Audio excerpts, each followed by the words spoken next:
No, they are following the questions now. I know. Let them come and Okay, they should. Yeah, it's part of the.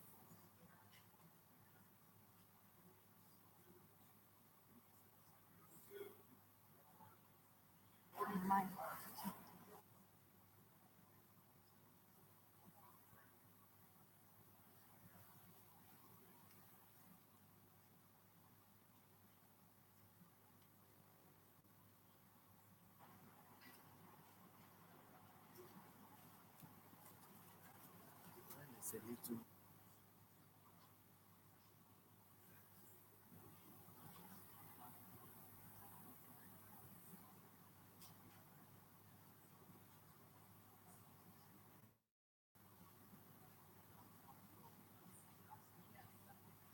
I'll stand at the door. Yeah, you had the question. If it was okay, yeah, just study the questions. Basically, what you're supposed to do is figure out the answer to each question, and then you would go there to the envelope bearing the number. Say 1I, question I. You go there, envelope I. You find your answer. Your representative is expected to go there, pick the answer, and then you'd arrange them, because at the end of the day, each question has an alphabet that will form a word that's representing a word related to the theme of this section of this workshop. I don't know if you understand what I'm saying. Okay, you are picking the answer to the questions there. Question XII. Question XII has its answer in this envelope. So you're supposed to pick a representative, come here, and he'll pick the answer and set it aside. Each answer represents an alphabet. At the end of the day, you're expected to have a 15-word alphabet representing a word in the theme. I don't want to say too much, else I'll tell you the answer.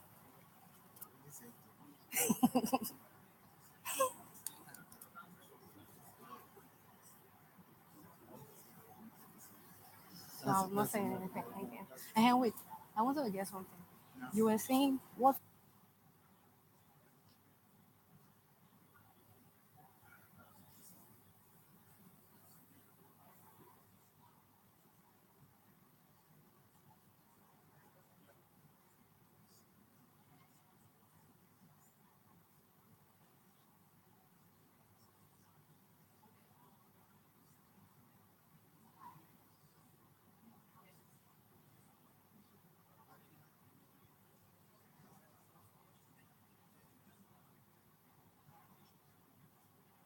You are the representative of your group. Huh? We don't have a name. Should I look You inside? you name your group. Each team is expected to have their own name. You can call yourself Future.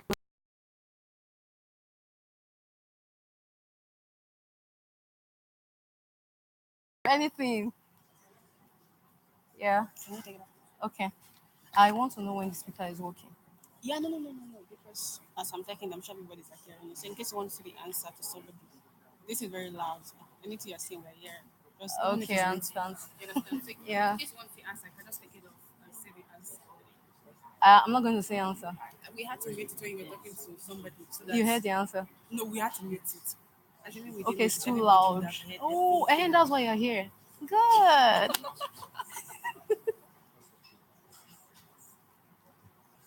Hello, everyone. It's as if some people have not really gotten the gist here. The instruction is that every team will have to solve all those problems.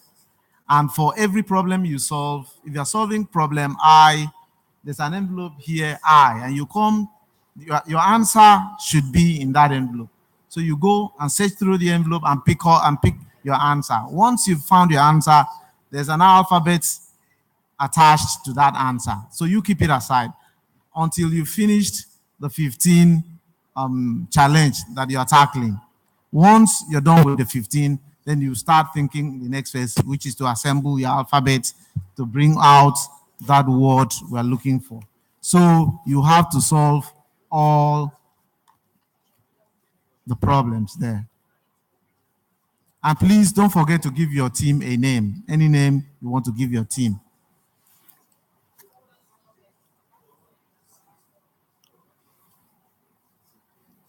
You understand, Chi? You understand it? It makes sense. Okay, let me explain. Okay, don't worry, be going. So, Wait, sorry, just 1 minute. See, and let me take my time and explain again. See, Okay. this question, the problem statements are like 15 questions, right? Yeah. Question one, you're expected to find the answer in envelope one. Okay. Make sure that So you once look for- you've gotten this is- your own this is answer, you question put back every X, other thing XAII. in the So envelope now you pick from the where you answer got to your question. answer. Everything goes back there XII here. after you've taken out your Looking for it, answer. it's not there. But you've gotten your answer. Which is for me D. Not a D. It's not. Let's say your answer is 20 now. You pick this, you keep it. He's saying, I'm trying to explain because he doesn't understand the It's part of- it's part of the challenge. He's not alone. His team should figure out. exactly. No, I'm saying that letter The is no, you don't know the letter. You are concerned about the figure. So at the end of the day, you will not arrange it to form a word. You're not a part of this team. Yeah. Yeah, that's true. So Other teams are getting everything right. So now, tell only one person. now this is what we do. We get volunteers. We emphasize free-spirited people. We don't want people who are scared Yeah. to take risks. Manage our time. Yeah, we're Yeah. working fast. And that's what we're doing. Once one or two teams Yeah, gets it right. announce that they have finished their own task, then we'll have to call the house together. Okay, so then at what point am I doing this one? No, this one, once they have finished and we announce, we can actually leave one for in between or check the. How many groups are there? No, this one is not for Okay, so groups. for everybody to just come here and we can hear the discussion. are you serious? Yeah. But Maybe you I have pulled to. it off. Let me take this out. Question is now. And you know, I'm not supposed to talk with No, you. to understand what we understand very well. I think they get so the thing is we've already gotten our answer. So just to pick anyone randomly. For that answer your question, so take the number. And pick the answer. Then at the end of the day, you arrange your answers into an alphabet, a I'm saying word. alphabet and word. Good. So if your answer is 10, you look for 10. Okay. Then you pick 10. At the end of the day, all the numbers you picked have letters. They will form a word. Form a word with it. And nobody should come back. I know. Well, around now. Come up with this. Yes, sir. We should not be talking to them again. No, I don't know. I don't No, know. no, no, no. Calm down. It's part of the challenge.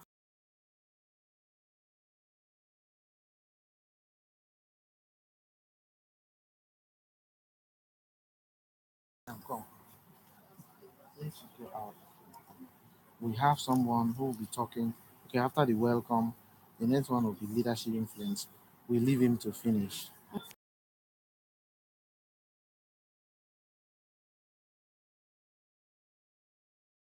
We can now do this one. Okay, fine. Abi? Yeah. After Continue topical. topical, we do this one. By that time, the house would have been full. or Yes. something. So That- after topical now, that's what gonna I'm help saying now people is to relax. how many people are coming out? We'll just say volunteers from the crowd. volunteers.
Okay, so I'm really confused, as most people are, right? Nod if you're confused.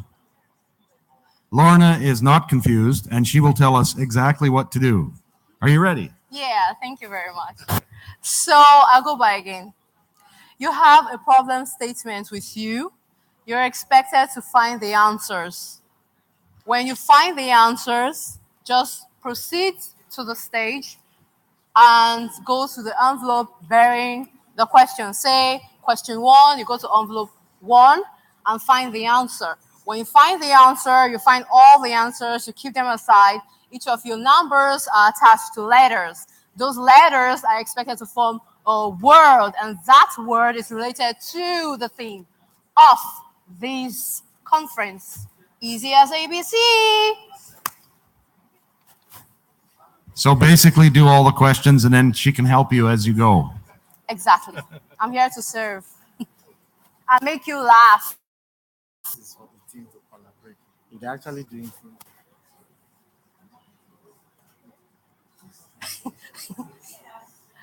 So another thing, while we're messing around with time, we're actually waiting for your team members whom you don't know to arrive. So if you can try to ping all others to hasten their steps so that we can get on with the main events. Thank you.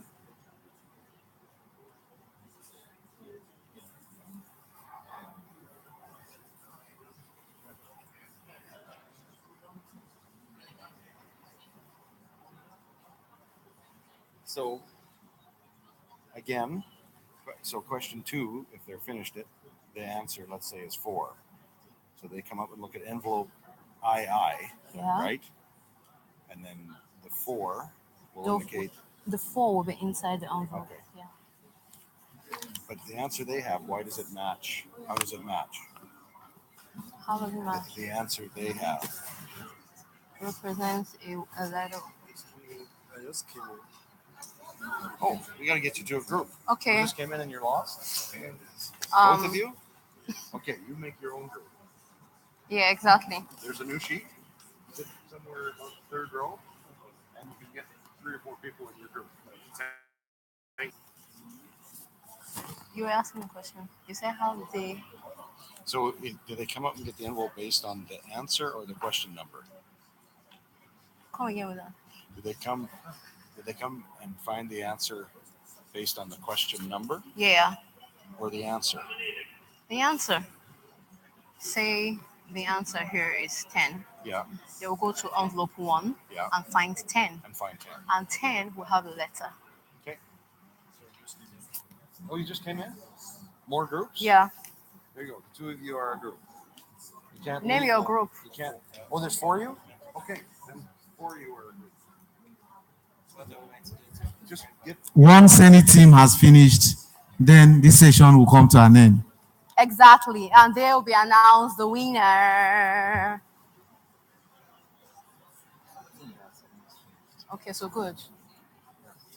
So then my job here will be done.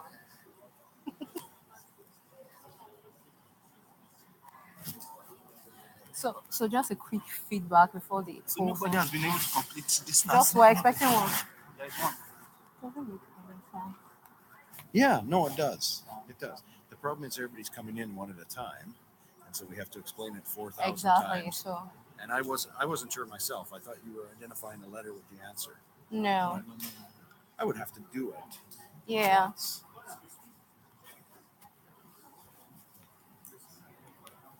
Yes, sir. 7, I can't find 7.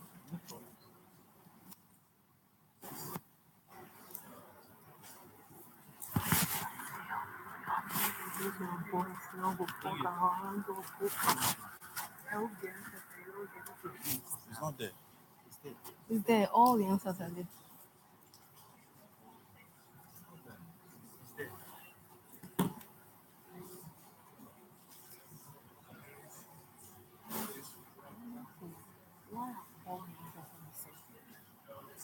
Yeah, they So say. each of the questions are they the same? Yeah, they say. That means in each envelope, all the answers are supposed to be the same. No, that's But it's different. A problem I can see is we're bunched up together, and I think all the letters might get mixed up pretty quickly. Exactly. So we need to spread people out across the board. Okay. Who's 7? Babes. Who's 7? We made careful that answers are in each envelope. Sorry. See, this is question what? Make certain that this answer doesn't mix with that one.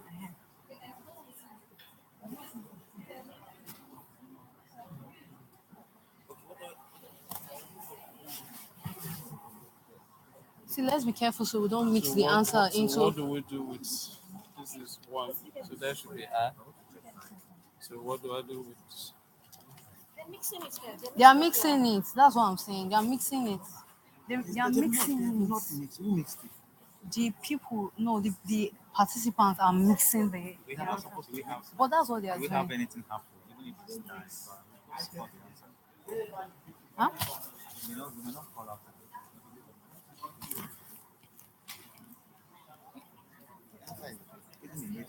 But do you have so many numbers duplicated? No. Or you are looking for the first person that got all the numbers, Yes. all the numbers. Yes. So if I have two numbers, another person might not get it. Okay, please. But they don't know. Now that the next 2 minutes or 3 minutes. Yeah, 3 minutes. Let me see.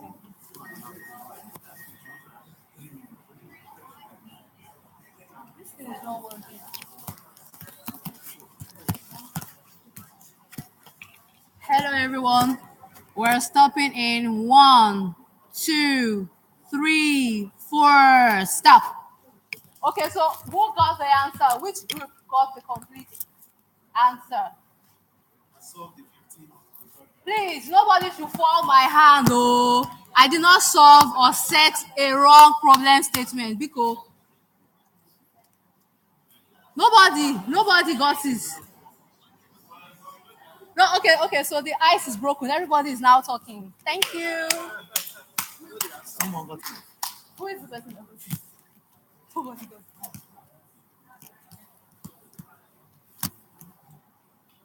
Nobody got it. Where is the person that got it? I don't know where this one came from. They've mixed everything. Just leave it there. Is there an empty envelope? Oh, it didn't do. I didn't get my volunteers. I wanted someone to man that thing. They're all still working, so maybe we should give the answer to Yeah. each one. Just do that. So I'll stand up there and I'll give you 3 more minutes. No? I'll stand up there and you can give me each letter when I ask for. Does that make sense? We'll give it away or no? No, let's not give it. Okay. Let's just let them go here. Together. So if we don't got the answer, there's not enough time for us to solve the question together. So probably during the break, Okay. Our time is fast spent. I have already stopped them. So I should go on with the next one. Tell them to stop wherever they are.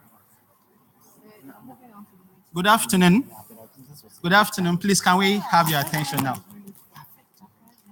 The puzzle is over. The icebreaker is over. Please, can we have your attention now? Thank you. Good afternoon and welcome to the Section Officers Workshop. In order not to take too much of your time, I'm going to move to the next agenda. What we have here is the SPI President opening remark. Please, can you help me welcome the SPI President, Darcy Spady, to the podium? Thank you very much.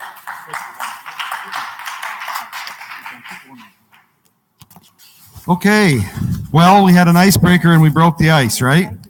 Is everybody confused and angry at me for giving all the wrong instructions? No? Is everybody talking to everybody else? No? Is anybody here? Are the headphones working? Ah, there is life out there. So welcome to the Section Officers Workshop. How many of you are section officers? Who's from Warri? Warri? Port Harcourt? Lots of Port Harcourt. All the shirts aren't. All the shirts. Lagos. A few. Abuja. 1. He's going to have to do the work of 20. Who did I miss? Benin. There we go. Okay, we got a good balance. Who's been to one of these before? Anybody been to one of these before? 5? Have you been to 5? Anybody been to one of these at ATCE? Okay, so everybody kind of knows what happens here. We have 2 staff people, SP staff. Ola Davis is here. He's an easy guy to miss. Where did he go? Anyway, he is here from the London office. And Michelle Boyd is here from the Dubai office. So it's always good when we can have staff members from SBI International, because they're actually the people that run the conferences and run the meetings and run the member programs and actually are paid to know everything, as opposed to me, who's not paid and clearly doesn't know everything. So I switched with Yemi. I was going to do the ending and he was going to do the opening. So we'll just switch around. I might pop in. Oh, there's Ola. Stay standing, Ola. That's Ola from the London office. If you don't know him, you need to know him, because he is the member specialist for your region. So anything to do with SBI International and membership and section activities, not conference stuff, is that the way to say it? Is Ola. So there you go. Thank you, Ola. And Michelle, on the other hand, is a meetings person. So she looks after meetings for the Middle East and Africa and other places.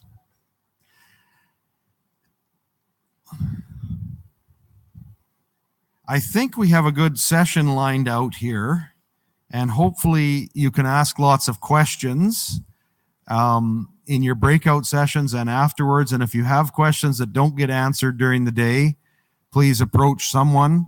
A lot of your council members and the international board members are very familiar with the way SPE works. So they are also people that can help answer questions.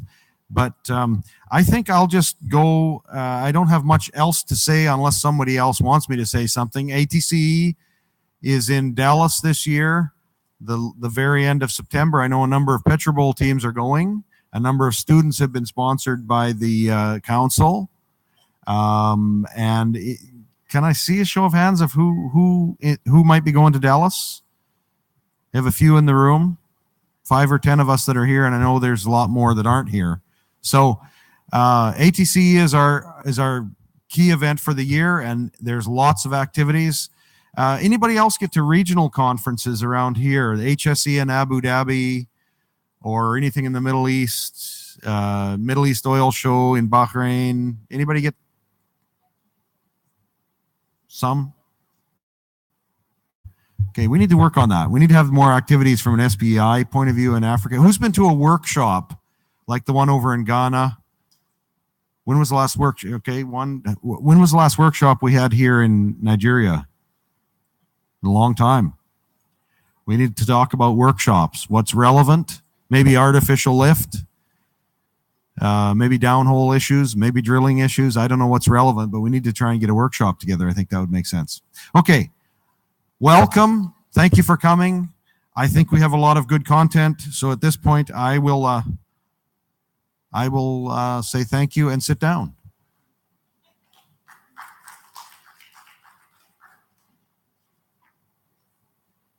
Thank you. Please, can we appreciate him once again? Okay, quickly, next on the agenda, it's a leadership influence presentation. And I'll quickly introduce the speaker. He's Mr. Muyiwa Afolabi. Please, can you welcome him to the program?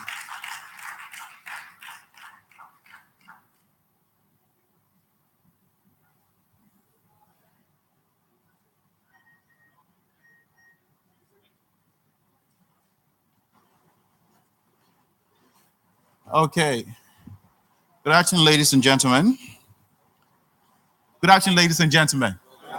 Okay, I was wondering a bit if I was the only one here. How is everybody doing? How we all doing? I'm not feeling this. I'm not feeling this. What's going on? How is everybody doing? Okay, hope you're good. Are you sure? I don't know. This meeting is a little bit too cold for me. Can you please just let me crave your indulgence? Can we rise up on our feet? I know as engineers sometimes we can be very straight, and we may not be very boisterous and excited and a lot of things, but I think it's an occasion to be excited, to be happy, to enjoy oneself and take in new knowledge, new stuff, and interact with other people. So I want you to just do me this favor. Can you just go around and ask 5 people how they're doing? Look at them face to face and say, how are you? How are you doing? How things been with you? Just ask what their name is. You should do it with a lot of happiness. Look, if the person is not smiling, look for somebody else that's smiling. I think you should do this with a lot of excitement. How you doing? How's the day been? It's good to see you. What's your name? Okay. Let's just do that. Let's interact. What's your name? How you doing? Okay. Muyiwa is my name. It's a pleasure. It's good to see you. I do watch your program on Chinese television. Okay. It's a pleasure. God bless you. All right. Okay.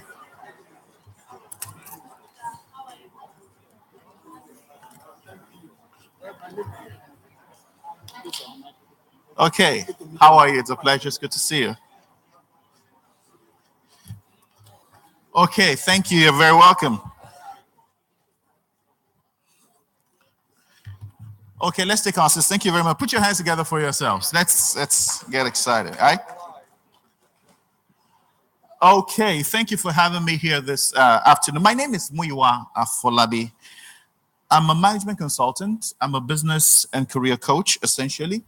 And let me just tell you what I do. I build businesses from start to finish for those who want to venture into private practice. So I teach people how to start, how to grow, how to manage and profit from the businesses they own. And I do that across different fronts. That's essentially what I do. And I speak as well as a business coach and a career coach. And I've been doing that for quite a number of years, over a decade, with different platforms, live engagements such as this one, on television, on radio, on social media. And it's been fun and exciting, and I'm thinking this to be an honor to be with you this afternoon and just share a few thoughts with you about leadership. Now, please, I want you to pay attention. If you have your writing materials, let me see it. Just wave if you have writing material here, something to write with. Okay, great. We all do. So I want you to write some things down that I believe you may be relatively new. I mean, leadership is not something that is entirely new to a lot of people, but you may just get 1 or 2 things that you may find interesting, find relevant, find useful this afternoon in this meeting. I do not suppose you want to come here and listen to me talk and there's nothing to gain or nothing to take away from here. So please pay attention. Say to someone next to you, please pay attention. No, you didn't do it well. Say to somebody, pay attention. Okay, thank you. I don't want to start by the definition of leadership as it's written a lot of books, a lot of concepts, a lot of ideologies and all that. I just want to take it very straightforward and very direct, and I want to connect with you beyond just principles and philosophies and themes and all that. I want to connect with you one-on-one, as realistic as it's possible. Now, I have been teaching leadership for quite a number of years now. I have been teaching businesses about leadership. I've been teaching the political class about leadership, and I've had the opportunity of teaching organizations that are not for profit about leadership. And essentially, it cannot be said otherwise that leadership is about influence. Leadership is essentially balance, the ability and the capacity to influence other people. Let me emphasize that again. The ability and the capacity. Okay, let me expand it a bit. So leadership is about the knowledge, the ability and capacity to influence other people. Knowledge on how to do it, ability to do it, and the capacity to deliver it. Knowledge on how to do it, the ability to do it, and the capacity to deliver effective influence. That's leadership. Now, I want to look at it from a positive perspective because it's possible to influence someone negatively. But I want to look at it from a positive perspective this afternoon. Now, I want to move on to us directly by asking the simple question, what defines a leader? Why would you say this person is a leader? Why would you say that person is a leader? What makes a leader different from other people in a group, in a society, in an organization? Are there natural born leaders or leaders are developed over time? What will make you just decide that this person should be the leader or that person should be the leader or this person has got the attributes or what it takes to be a leader? Why would you come to that conclusion? So I want to define, or I want to state about 5 different factors that defines a leader. And I want you to look at these factors and see how you can begin to apply them. You may have 1 or 2 or 3 or perhaps all of them, but reiterating this is not out of place this afternoon. It's just trying to get us to understand the concept of leadership, maybe from a different perspective or from a different person, as it were, this afternoon. So what are the factors that define a good leader? What are the factors that define a leader with great influence? What are the factors that define a leader that can make things happen? Number 1, a leader is defined by the ability. All leaders naturally would have a vision. There's something they're chasing. But what makes a leader influential is the ability to own, to have,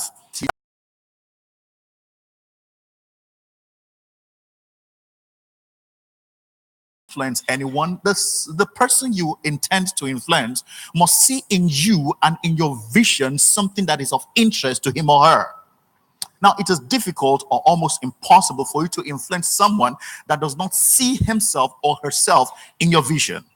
So for you to be a person of influence, your vision must be compelling. And let me give you an example, since we're talking about Nigerian economy and Nigeria as it is today.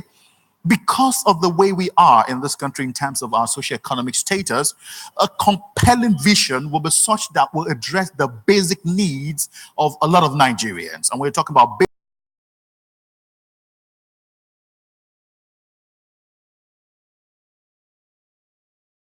basic needs of people. So from a political perspective, if you're going to be influencing people, especially from the political perspective today in Nigeria, you must be speaking to them in the language of their priority needs. I don't know if I'm making any sense this afternoon. You must be speaking to them in a language they understand. Your vision must be compelling. There must be something that you are proposing. There must be something that you are sharing with them that has got their interest also within it. So, for example, if you are a politician or you're working with a group or something and you want them to buy into your vision, always sell to them, always share with them a vision that has something that will address their needs, either emotionally or psychologically or otherwise. There must be something in that vision that will connect with them. If not, it will be difficult to influence them. When you share a vision with me and I see a disconnect between what you're telling me and what I want or what I desire, I don't see any reason why I should be with you. I don't see any reason why I should follow you. So a compelling vision is critical for a leader. Number 2, a good leader is defined by the capacity to deliver. The capacity to deliver. You see, talk is not ability. Talk is easy. You know, and I've often shared with a lot of people in different places where I've had the privilege and opportunity to speak that having knowledge is not the same as having capacity. Knowing something does not mean you can do what you know. For example, of course, we're engineers. So it's possible to go to school and study mechanical engineering. And you know so much, for example, about an automobile, a car. You know how it works. You know how it functions. You know everything about it. You know the power. You know everything about the car. And when you're tested or you write exams about how a car works and all that, you can write it properly and score very high marks. But the truth is, when you're handed car keys to drive a car, your knowledge of how a car functions or how it moves in the classroom is not the same as you get into the car and driving one. Do you agree with me? So apart from the fact that you have the knowledge of how a car should run, you must also develop what? The capacity to drive one. Do you get what I'm trying to say? So a lot of times we think that leadership is just ability to know. No. It's not just limited to your knowing. It's also knowing. It's also an ability to act in the capacity to make it happen. For example, I'm sure we're familiar with the Olympics. And when you look at those that are doing the swimming in the Olympics, you see a lot of them, they'll climb very high to maybe the highest level, all that, and dive deep into the swimming pool. And at times when you see them compete and begin to, the strokes and all that, you will think swimming is very easy. You will think it's a piece of cake. When you just watch them do the strokes and you see them wiggling and all that, you think it's something easy to do. But when you do not know how to swim and you jump into the water, that's when you realize that knowledge is not the same as what? As capacity. I have my last child is 13. She's 13 years old, and she has a bicycle. And she rides this bicycle around the estate and all that. And a lot of people that are older than her will look at her, watch this 13-year-old girl ride her bicycle around the estate. The truth is, as an adult, when you look at this girl ride her bicycle, you see her pedaling and holding it and moving and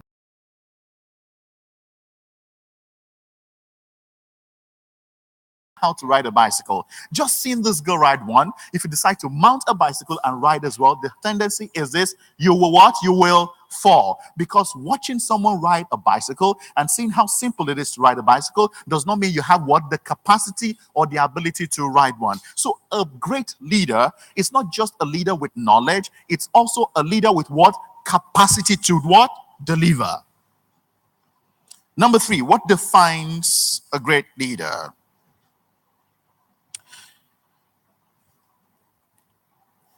A great leader must master the vision element and the vision environment.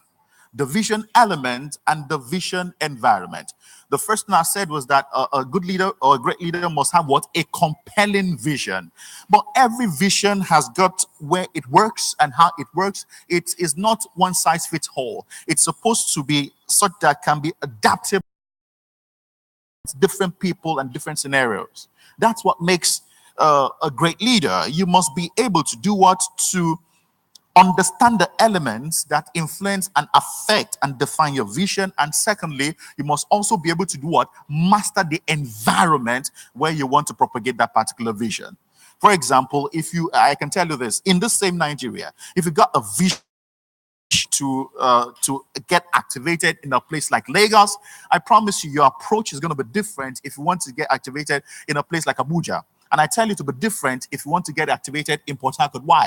Because the environment is different, the people are different, the characteristics are different, the weather is different, and the way the people reason and think, very different. Their personalities, their upbringing, their nature, their nurture, their orientation, their exposure, everything is different. So a person with a great vision must have a clear and perfect understanding of the environment where the vision is going to be activated and propagated, and also an understanding of the people. There must be a mastery of the vision element and the vision environment. If not, a great vision may suddenly die off because there is lack of mastery of the vision element as well as the vision environment. I don't know if you're still with me this afternoon. Are you still with me this afternoon? So that is critical for a great leader. You must master the vision element and master the vision environment. Number 4, a great leader should not and cannot lead everybody. That may sound a little bit unusual. A great leader should not try to and cannot lead everybody. A great leader, the strength of a great leader starts from the beginning of vision activation. How do I mean? A great leader must know and understand the method and process of selecting great followers. Let me say that again. A great leader must understand and know the process of selecting great followers. Now, I've heard it said in a lot of places. I have read it and I've seen a lot of people keep throwing that the success of any vision or any project, rises and it falls on the leader. I beg to disagree. It's not always the case. Because for a leader to succeed, this leader would also need what? Good and committed followers. Now, let me tell you something. Because every human being has got the power of choice and we have the right to choose, We can decide whether we want to be committed or not. We can decide whether we want to support or not. We can decide whether we want to build or not build. We can decide whether we want to add value or refrain from adding value. And guess what? No matter how powerful, no matter how excited, no matter how passionate the leader is, no leader can force any follower to do what he or she does not want to do. So it is important for a great leader to know how to select the followers that he or she is willing to follow him or her on the vision. You don't just bring everybody on board. You must know the kind of people that you know are interested and are passionate and have got the attribute to support you on the vision. I close with this. You know, a lot of times I've read it, I've heard it. I know how many of you have heard this before. That a flock of sheep led by a strong lion may not fail. Have you heard that before? Like they have a flock of sheep, but led by a great lion, they will do a lot of great stuff, right? Have you heard that before? But that a pride of lion led by a sheep may not succeed. Have you heard that before? Have you heard that before?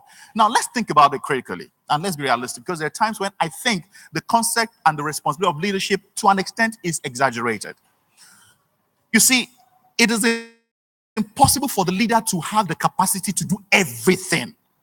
That's why you need helpers. That's why you need supporters. That's why you need other people to do some things for you. I am here this afternoon standing and talking to you, and I run 5 different companies. And my companies are open right now, and there are people working there. I cannot be in any of those places and be here at the same time. So I need people that have capacity, that have competence and ability and passion to run things even in my absence.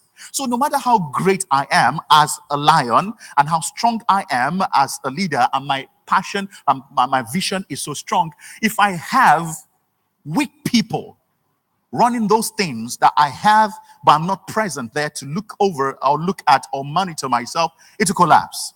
So what defines a great leader is not just in being able to lead sheep. A great leader is defined by the ability to select other lions to back him up as a lion. I don't know if you're with me today. Okay, let me tell you this. A lot of times it's been said that, look, the leadership is important. Leadership is important. Leadership is important. Yeah, but I tell you, followership is as important. If you have weak followers, if you have bad followers, if you have disinterested followers, if you have ignorant followers, they will mess your work up as a leader. So what makes a great leader, what defines a great leader is the capacity and ability to select what? Great followers as well. So as I close on this, and as I want you to connect with this, I just want to say to you this afternoon that for your personal visions and your vision within the system and all that, begin to look at yourself and ask yourself, is it just about my vision? Do I have the capacity for this vision? Is my watching someone ride a bicycle the same as me being able to ride it? Can I ride because somebody else is riding? Or I need to commit a lot of time to developing myself to be able to do it as well? Because at times you just don't tell your followers what to do. You need to show them how to do it as well. That's superior influence. You need to also ask yourself, who are the kind of people around me? What kind of people do I have around me? Now, who are the people that I want on my team? What can we achieve together? Because I assure you, one of the greatest strengths a great leader need to succeed is the quality and caliber of followership. You see, we've gone back and forth on the argument of leadership and followership and all that. And I just want to say this. Because every human being has reserved the power of choice and decision and the will to do or not do, the greatness of a leader is defined more by those that surround him and they're willing to support him. And let us escalate to divinity as well. If we believe God exists and God is in charge of this world, I can say to you, from the time humans begin to exist on earth, God Almighty has tried to make all humans do what? The right thing. Has he succeeded? Has God succeeded in making everybody do the right thing? Come on, talk back to me. Has God succeeded in making every human being do the right thing? Is God a failure? Which means no matter how great you are as a leader, you also need what? Willing, able, committed, and devoted followers to achieve your vision and dream as a leader. Thank you for your attention. Thank you for your time. I appreciate this. God bless you.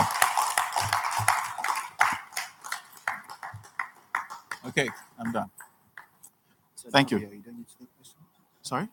Questions, okay. Questions, okay. Questions. You have questions, please. Any question? Okay. Oh, okay, there's one. I think there's one question. Okay, let me hear you.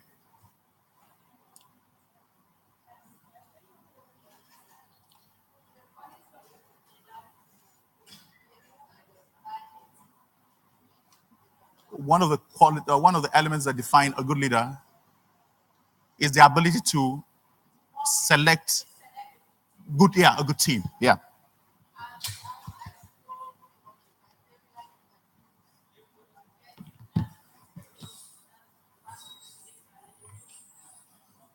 In leadership, actually getting people who will be devoted to work with you and develop your idea. Okay. How do you go about selecting such a team? So let me summarize what you're saying. Okay, one of the elements that defines a great leader is the ability to select what? A great team, people to work with. So how do you go about doing that? Okay, very quickly, I'll just give you some of the. Thank you for that question. Right. Let me share with you some of the thoughts and recommendations I've made to a lot of business owners and employers. Many times, we when we want to select a team, especially in a business environment, business organization, and all that, we go through the process of selection of recruitment, right? And before now, I do not know how this has changed in other parts of the world, but at least I know gradually we're changing that in Nigeria, especially entrepreneurs. Before now, the qualification of the person in terms of school certification, as well as the grade of the person, is paramount.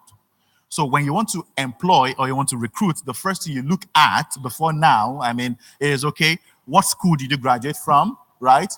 What's your qualification, a first class, 2-1 and all that. You look at what? The paper qualification. And upon the quality of the grade, you feel now this person is good, this person is a distinction candidate and all that, and you prioritize that in recruitment. But right now that is changing, because the truth is, being brilliant is not the same as having the kind of character and ability to deliver.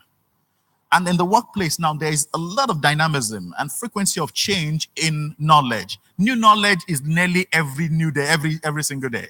And I tell you, whatever it is you learned in school, 5 years down the line, almost 80% of it is perhaps outdated. New knowledge, new ways of doing things, it keeps changing. So using qualification and graduation grades to employ may not work anymore. So what are the factors you look at in selection, especially having an understanding of the kind of vision you want them to run? Number one, you look at beyond the person's knowledge. Okay, the person's gone to school. Other factors to consider is, number one, the person's temperament. You must understand the temperament of the person you're trying to recruit. Now, the popular one that I know and I've recommended to a lot of organizations, a lot of people, is the basic temperament that say, the melancholy, the phlegmatic, the choleric, and the sanguine. How many of us know about that? Those categories. Yeah. So the truth is, someone may have a particular kind of qualification to be able to do some stuff, but because the personality does not fit into that particular position in the office, the person may not function well. The person may malfunction because the person's personality type is not fitted for the position the person is holding. That's number one. Number two factor to consider is the person's nurture. How the person was raised, the environment where the person was raised, the parents, the family life, the initial exposure. A man's nurture, to a large extent, shape and set the person's mindset. And a person's mindset goes a long way in influencing how the person is going to value things, prioritize things, and run things. The person's nurture. Thirdly, the person's priorities. We all have different priorities, and we have personal priorities and all kind of stuff. Now, if I have a priority that is not in consonance with the vision I'm supposed to run with, there may be tendencies that whilst I'm at work, my priority is distracted me or detracted me from commitment to the vision, depending on what my priority is. For example, if I'm recruiting someone and the person's priority is money, the person may not want to make sacrifices except there is monetary motivation. The person may not want to go the extra mile except there's monetary motivation because the person's priority is money.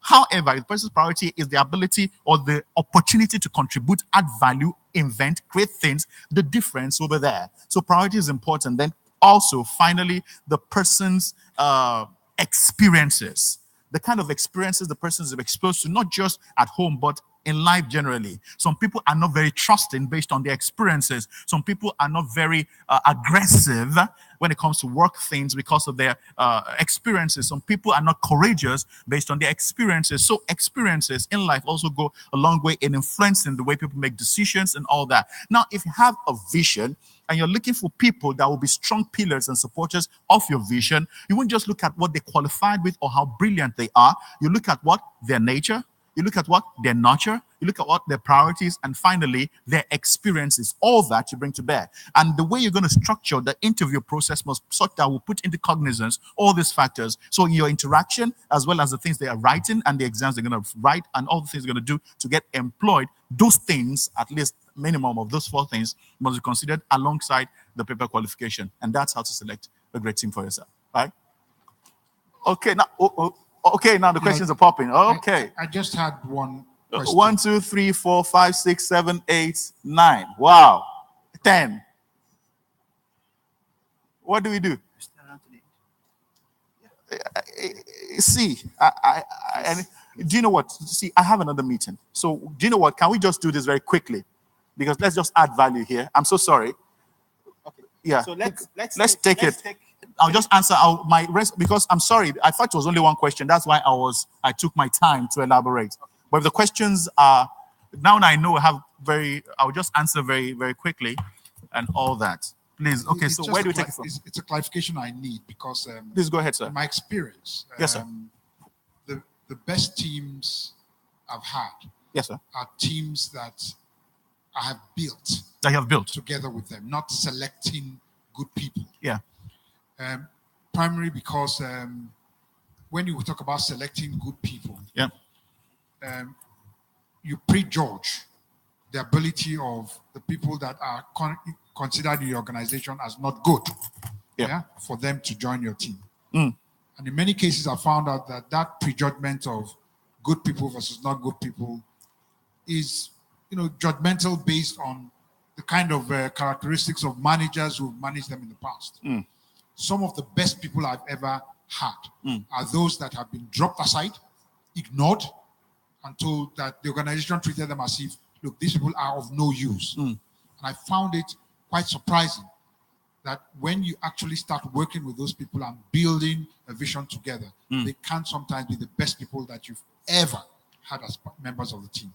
So again, when you talk about a good leader knowing how to select good people, I'm saying, you have to, qualify that a little bit about the ability of a good leader to look within the organization and find people who may not be considered good and yet build with them and grow them as well. Thank you. Okay, thank you very much. But let me just respond to that very quickly. Now, if you have successfully been able to build people up, the factors looked at and the areas in those people that you perhaps considered and worked on cannot be outside essentially of the 4 factors I considered. Number 1, the person's personality type, the person's nurture. So the person's nature, the person's nurture, the person's priorities, as well as the person's experiences. So the immediate judgment of those that have discarded people, this person cannot work and all that, did not put into consideration those factors. Hence, they have been misjudged and not fairly considered because those factors were not considered. However, when they are brought in and an experienced manager is to work with them because perhaps the manager did not have the power to do the selection, perhaps was not involved in the selection process, you were just given the people and you're asked to manage them.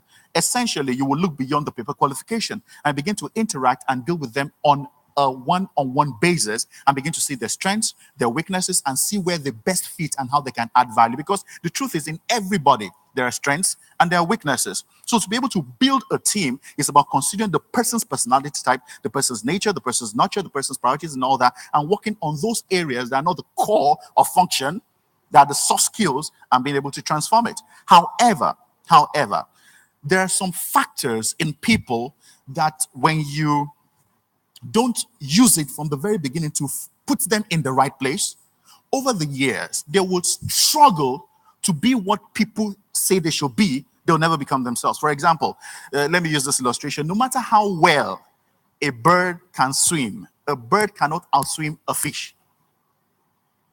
It's about being in the comfort zone. So from the selection process, that's why I said, considering the vision, for example, you'll have looked at this right from the point of selection, not to discard, but to appropriately position them. And there are some, I tell you the truth, no matter how much we try to say, okay, everybody has got something, yeah, but some people have got stuff that you don't need at all. And if you're someone that wants to be pacey, with your vision, with your ambition, and you want to run, especially if you're in a small business or an entrepreneurship business, and you don't have the time and resources to build people up, and you want to move fast, some people may not be the immediate people, may not be your first 11.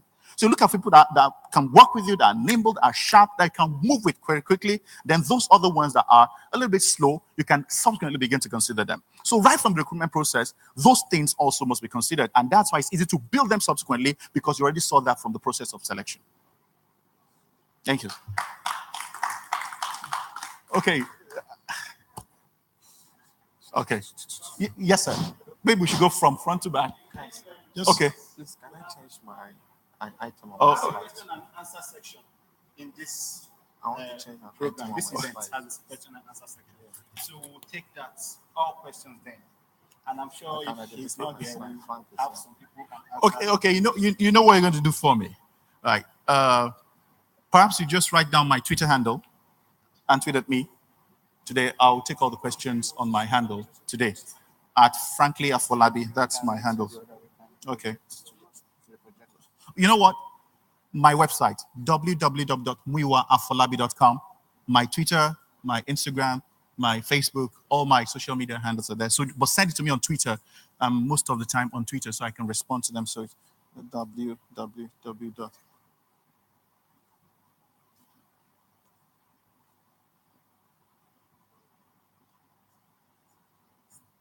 Yeah.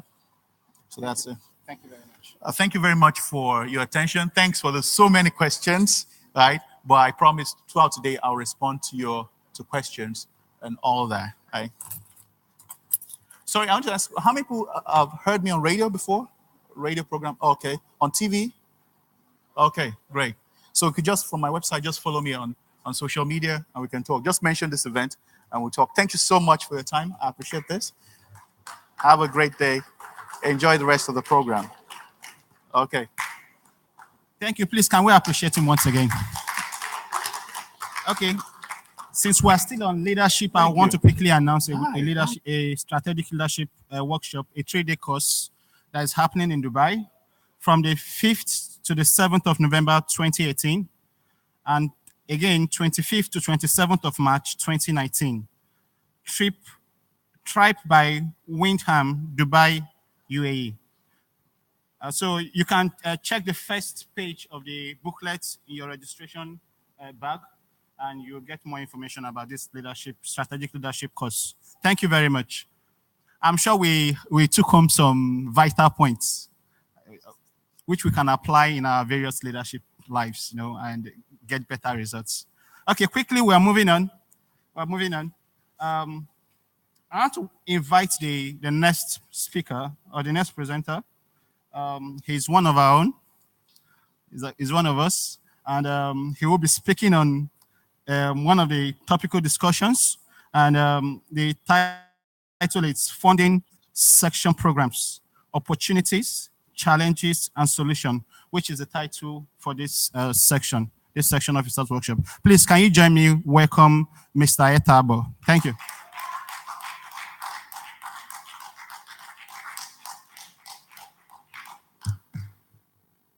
Thank you very much. Good afternoon, everybody, and welcome once more to Section Officers Workshop for NICE 2018. Yeah, so my assignment is very simple today, and the topic is derived from the point of view of how we've been able to manage section programs over the years, right? And I was chosen specifically because they want to look at the experience we've had, seeing that we have new section officers that have come in now that are going to run their respective sections in Nigeria, in Abuja, Lagos, Warri, Benin, and Port Harcourt for the next 1 year. So the idea is simply to let them know how we did it, and so that they can replicate it in their sections and then keep staying ahead in their delivery. So I'll just go to the next slide. It's just a one slide. I just have one slide. All right. Where do I point it to? There, here. I just have one slide. And basically what I want to do is to talk around how we were able to achieve financial strategy. I'm okay with that slide. Thank you. Just leave it there. There's no other slide. Yeah, just leave it there. Thank you. How we're able to achieve financial independence, so to speak, in SPE Port Harcourt. Now, we need to understand as section officers that what we are called to do is to run the section. We're not a political organization. We're a not-for-profit organization. Our key delivery is dissemination of technical information to our members. And that's the key thing. If we have that at the back of our mind, then we're good to go. So what did we do when we came in? Indeed, we had a lot of challenges, really, really. As you will understand that it was a period where we had the downturn in the industry. Oil prices were crashing, and a lot of sponsorship was, being withdrawn from company, or not really being withdrawn, but companies were cutting back from sponsorship. And that, of course, will automatically impact the support the companies are giving. And SPE relies on support from companies and, membership dues to run its activities. So we sat back and had a strategy session. We looked at the threats, we reviewed the threats. What were the challenges we were facing with respect to SPE Port Harcourt? We sat back and reviewed. We looked at, the oil price volatility. Of course, that has a direct bearing on the finances. As you can see, it's all about the red bullet points there. It's all about the red bullet points. We looked at that. We looked at, the quality of programs that we're churning out. Were we actually living up to the mission and vision of SPE? Yeah, we looked at decline in volunteerism. We looked at membership challenges. We had a lot of companies that pulled out, bulk membership dues from their members, and that, of course, impacted seriously on our finances. Are we carrying out the education outreach we want to do? Energy for Me, ambassador lecture programs, and science fair and all that. Are we doing it properly? We looked at that. So when we're sure that we knew the challenges, we now had to agree on the goals. So we looked at the larger strategy of SPE International, and we tried to align our goals to the strategy of SPE International. So what we agreed to do were the ones I've listed there. We needed to put more focus on our finances and sponsorship. We needed to look at our technical programs with respect to the quality and the count, because it costs a lot of money to deliver a technical program, because you need a venue, you need a social hour, no matter how small. In our case, where SPE Port Harcourt, we had over 13 student chapters and counting, and we committed to ensure that the students are well taken care of. I mean, they're well engaged and integrated into our technical events. And that meant, providing the budget for that. Yeah, we looked at YP development. We focused on, because they are actually the future. Now, I can't remember when the likes of Oga Alex Ney and Andy Olutu, where we need to sit back and look at them do this. I can imagine if they didn't invest so much on us, they will not be sitting back down and resting and having peace of mind to see that we can run this organization forward. So we decided to put a lot more emphasis on young professionals, especially with respect to their training. Yeah. And then we ensure that our outreach programs, are well taken care of in our plan. Now don't forget, the theme is funding. So you cannot fund in isolation. So we needed to have a proper background to ensure that when we draw a budget, we'll be able to, right? So after we've, considered all this, we now said, okay, as a section, yeah, what do we want to do in the next 1 year? What are the programs? We just don't want to do programs for the sake of programs. right? The programs need to be impactful, they need to be technical enough, they need to benefit the students, they need to benefit the YPs, and of course, we need to ensure that we have an element or a component of SPE Cares initiative. So we now came up with a flagship program, and based on our flagship programs, the ones I've listed on the board, and this list is by no means exhaustive, based on the flagship programs, we now looked at the budget. How much will it typically take us as a section to deliver the programs that we listed here? So when we knew the amount of money it would take us to deliver that, we now drew up a budget and had a 3-year plan. Because it's not just about the current board, it's about successive boards. How we are, what kind of balance sheet are we going to leave for the boards that are coming in so that they can continue from there? So we had a 3-year rolling plan with respect to the budget, and then we had to do some things differently. Because we had our flagship programs, it was easy for us to go for a sponsorship drive. And how do we go for sponsorship drive? Number one, we aligned with SPE Nigerian Council so that we will not go and request for funds where they have requested for. That's number one. Number two, in our courtesy visits, right? Because we have a very clear program for the year, we can share with whichever company we are visiting, and then it's easy for them to pick a component from our flagship program to say, okay, we're going to either collaborate with you guys or sponsor this program. So we did that. And then we looked at securing long-term MOUs for venues. We had a place in Port Harcourt. We had a very long-term MOU with them at very subsidized rates. So we can use their halls at a very subsidized rate. I think it's about 50% or 40% of the cost of the hall, right? But let's not trivialize it. We even had MOUs for PA system, right? For PA system. We went as low as that. Because we're going to use them for a long time, we're able to negotiate and get good rates. We went into collaboration. We looked at sister organizations that we can collaborate with them and deliver events. So collaboration was equally key. Yeah, so we decided to combine most of the technical programs. Just take, for instance, we're going to hire this hall for the whole day. So why do we just do a 1-hour program in this hall and then runners? So we decided to combine programs like our SPE Day, where we'll have a session for the students, a session for the YPs, before we do the general section. So that way, with the same amount we're using to run the program, to rent the hall, we can, optimize as much as possible and get value out of it. So typically, if you do this, and I'm addressing the section officers, you cannot be talking about funding, about budgeting without understanding where you want to go, what you want to do, or the activities you want to deliver for your section in the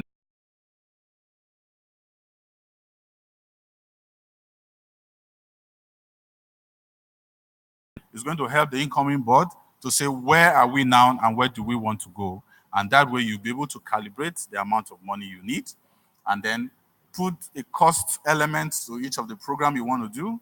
And then when you go out for fund drive, for courtesy visits, you'll be able to effectively, your sponsors or your prospective or potential sponsors will be able to see clearly that you have a plan and they will key into your programs. Thank you very much.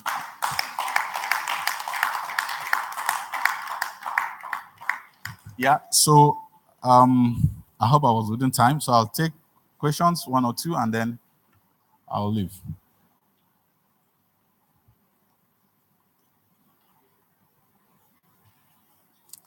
In the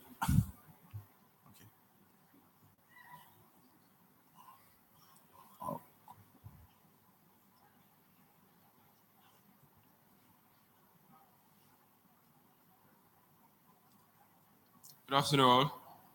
Good afternoon. My name is Ismaila Ibrahim from Section 103. When you talked about raising funds to align with the council.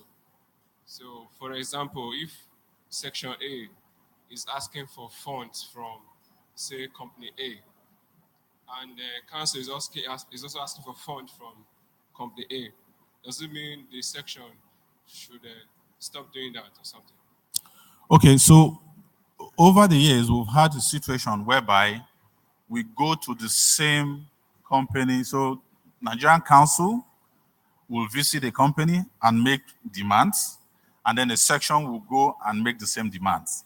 And then the companies will be looking at us as, oh, these guys just came. I thought SP is one. So we're looking at the concept of one SP. So what we've done in that space is, and it started, 2 years ago, we did one today, is to collaborate with council to say, let's jointly do, like this year, council did one with SP Benin section, right? So that's an event for Benin section, but council collaborated with them to sponsor it. So we're looking at joint workshop or symposia, as the case may be, between council and sections. But typically, council discourages us from going to the same companies that have gone to. So we share our programs upfront, and we know what we want to. I know a typical budget. I may not be able to mention it here. I know a typical budget to run a section with respect to Port Harcourt right now. So we share our programs upfront. We know what we want, but we try to avoid double dipping, whereby council will go ask for money, section will go ask for money, and all that. So what we've been able to do in Port Harcourt is to create our own niche area for sponsorship drive. That way, for instance, we don't go to SPDC for sponsorship. For instance, SP Port Harcourt does not do that. So we already know the companies that council goes to, so we try to stay away from them as much as possible. Thank you. Can I go? Thank you very much. Yep. One more. Oh, okay. After this second.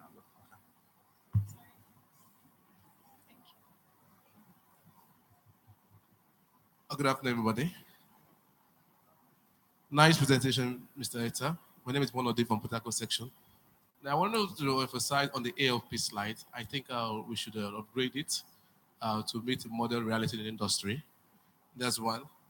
And two, probably, why filling the ALP slide on the survey? You see this $100 something that goes to the volunteers. The lecturer, yeah. Is there an arrangement between the sector and the SP International? How is it being done? Probably collaborated. How is the fund being transferred and all that? I wanted to know because I've seen people ask that question, but I said, I'm going to bring it up here so I can have a bearing on it. Okay, so thanks, very valid questions. So for the ALP slide, I totally agree with you. The slides need to be updated, right? The slides, I used them sometime in 2009. And there has been no change so far till date. But thankfully, we have SP International staff here. Those slides actually need to be upgraded. Even the demographics that are there are actually obsolete. That's not what's currently obtainable in the industry, right? So I agree with you, those slides need to be updated. Yes, there's a stipend of $100 for every ALP lecturer, right?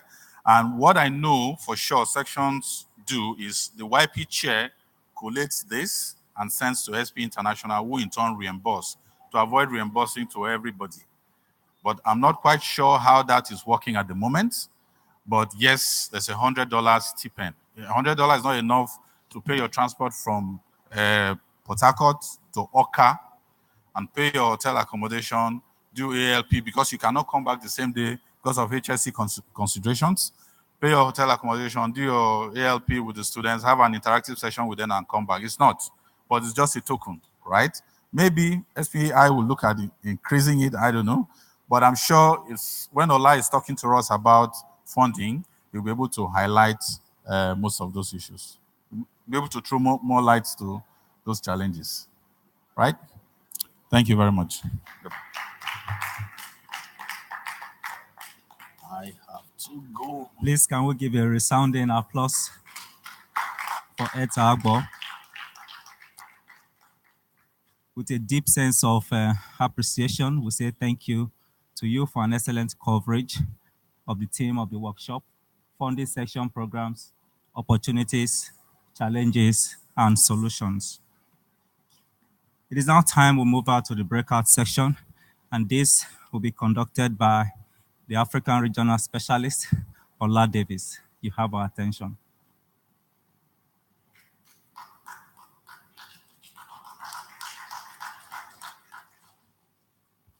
Good afternoon, everybody. Sorry. Okay. Good afternoon, everyone. I'm happy to be here with all of you, and I was really looking forward to this session to kind of like get to know everyone and interact with you on one-to-one basis. Now, you were given tabs as you walked in, numbers 1 to 4.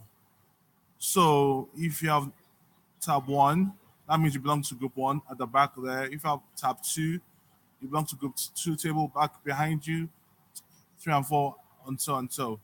Now, I just have 2 amendments to the plans, because I'm sure some people came in together as groups and they all belong to the same section. So what I want to see was a bit of diversity in terms of sections on each table. So I don't want table 1 to be full of everyone from the Port Harcourt section. I'd like to see some interaction between sections, So once you're all seated at your table, I think we're going to have to give you guys a bit again, just to have some balance in terms of sections and stuff. So that's one. Second amendment is the initial plan was for each group to take one particular question, as in we have creating value for membership in a diversifying economy, financing section programs, and planning and monitoring work. So the plan before was for you guys to tackle one issue each and present on it. But I like to mix it up. I want each group to go through all 3 questions, because I think the more ideas we get, the better we do. What do you think? Sounds good? Yeah. So we're going to be very time conscious. So we've got 40 minutes for this exercise. And so we can just start breaking out into our groups at the back. We'll have 5 minutes. We'll have 3 topics. So we've got 5 minutes for each topic. Then 5 minutes to put together a conclusion that you write on the flip chart. And then you all come out and present. While you're in your groups, you need to decide who your leader is going to be, your spokesperson. We good to go? Hey? So please, groups behind you.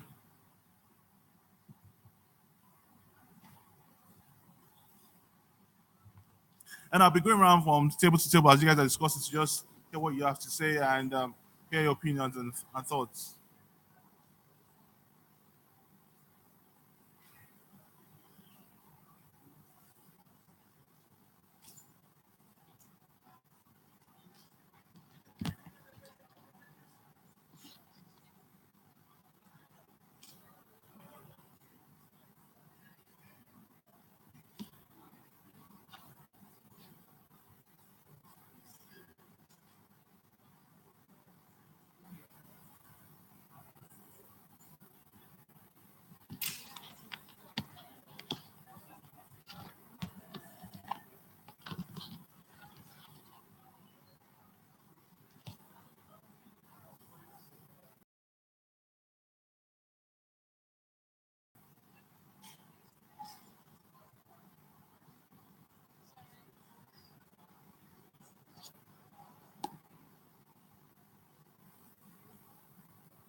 Right. So I wanted to ask you one question, but I don't want to.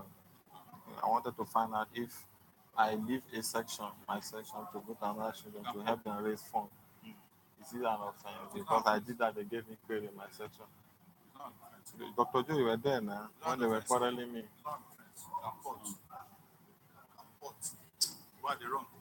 All right, so I'll see you this evening. What happened? You are just vanishing. You are following it.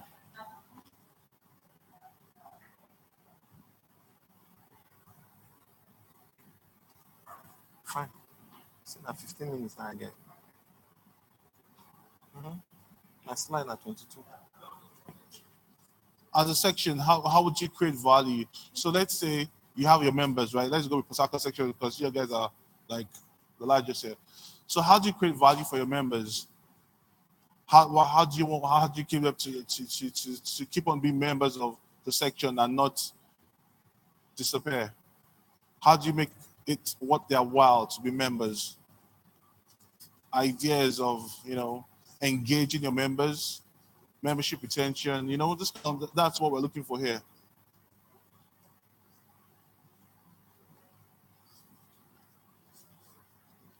Well, so I think the groups are too big. That's not, but because if the groups are too big and you're all discussing, talking against each other, the groups are too big as far as I'm concerned. But you discuss first, then you write what your suggestions are. So who's the group leader here? We just said about leadership. Who's the leader? I'm looking at him because he's looking at me. Okay, so you be the leader, you be the scribe. Excuse me, sir. Oh, okay, sorry. That's equality. Woman. She looked away when I said woman. So you okay. Sorry to stop your flow. You're the leader for this group? Yes, by unanimous decision. And you're the scribe. So when you finish discussing the ideas you have, please put it down on the flip chart. Who's the leader on this table? Him. I like how you're the leader, and you're the scribe since you appointed him. So all the suggestions you come up with, you put it down. Right? Then when we present, then two of you will present in front.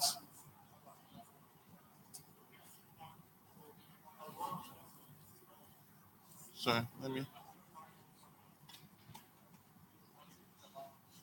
Hello, people. Sorry, who's the leader on this table? She is. Oh yeah, the only woman. Okay, so yes, you are. You've been nominated by unanimous decision. By show of hands, how many are supported that? See, there you go. So, and you, sir, will be the scribe. So, once you've discussed and all the plans, yes, sorry, you're fired. So, scribe.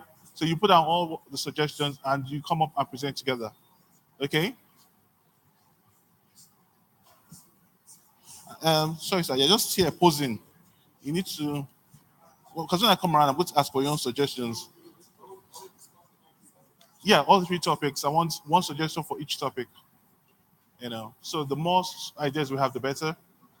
Frank, who's going to document all the suggestions? Who's going to document all the suggestions we come up with? Oh, sorry. How do you mute it?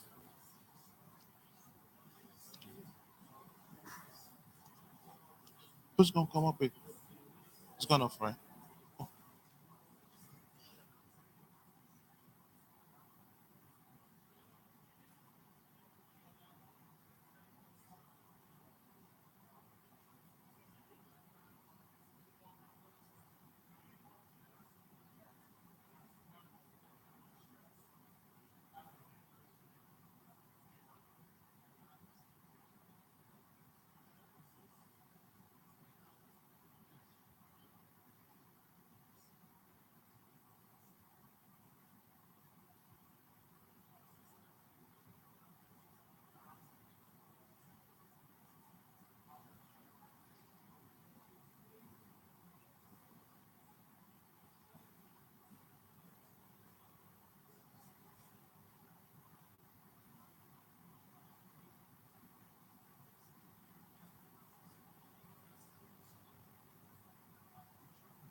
what they do in what they did in the Port Harcourt section. So you guys come up with innovative ideas, outside the box ideas of fundraising. There's so many fundraising apps out there, crowdsourcing.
You can read off it.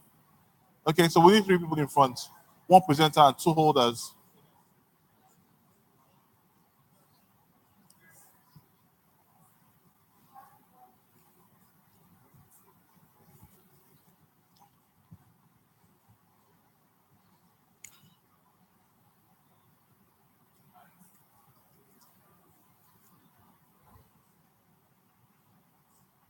Man, it's not my head just big for this picture. Just took up the whole.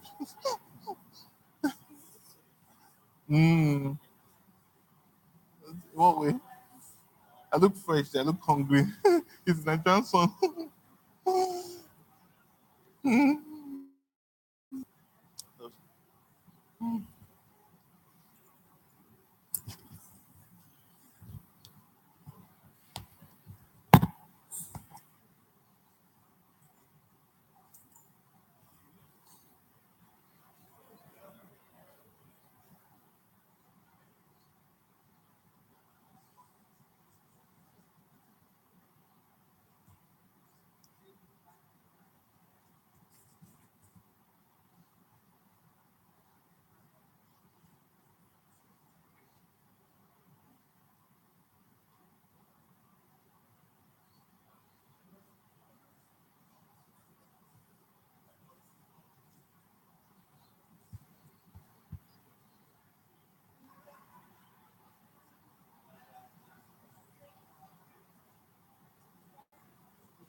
So, did you confirm with UD? Did UD send her the email to Michelle or he didn't?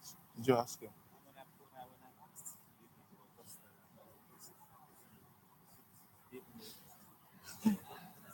Okay. Hmm? Yeah, my boss wants to know what happened. Because obviously, I'm sure Michelle can't tell her. Mm. Mm. So,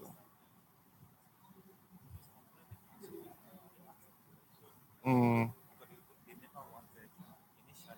Mm. Frowned upon.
back to your seats while they finish writing up.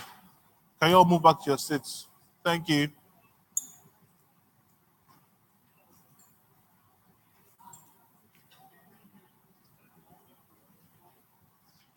Be sure to support your team members when they're up there. You know.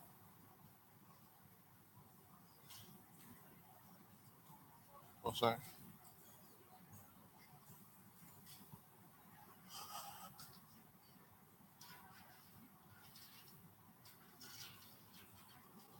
So just to let you know that the what's going to the aftermath of this exercise is that all the things you come up with, all the suggestions you come up with, will be put together into a report by my boss here, Mr. Frank.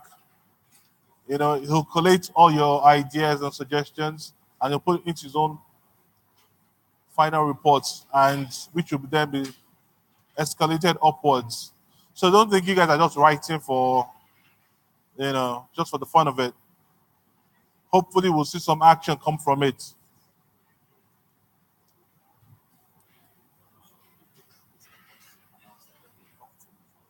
Oh, okay. And just to let you know, after all the hard work you've all done, there'll be a cocktail reception at the back. So once we finish, don't rush off. Stay behind. There'll be drinks and some light nibbles for all of you to fellowship together. And I'll be there. So if you have any questions for me. And time up, everyone. Can we start making our way back? Presenters. Thank you, Group 4.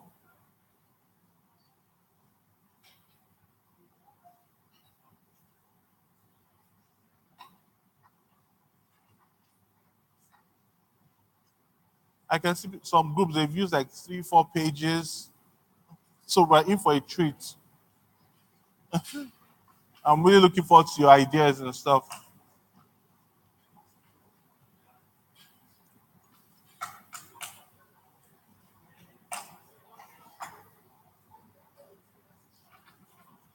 Can we all make our way back to our seats, please? You know, the sooner we wrap this up, the better we can go back and freshen up for the party, the dinner later on tonight, you know.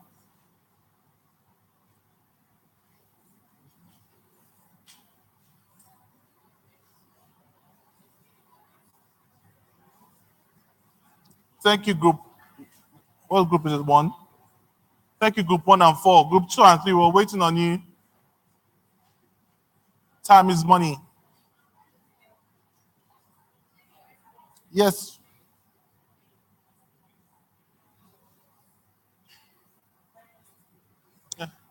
We'll deduct marks from them for coming late. Yeah. Sorry. Someone suggested we deduct marks for late for. That's how competitive. Just to let you know, there's no prizes. So I can see that some people that compete. Yeah, it's still. Yeah, so let's just line up. So group 1 will go first. Group 2.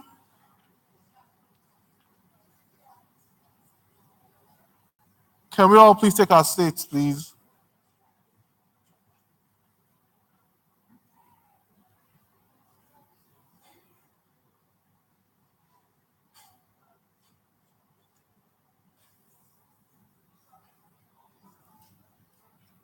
Group 1, please step up to the podium. The floor is yours. Spokesperson.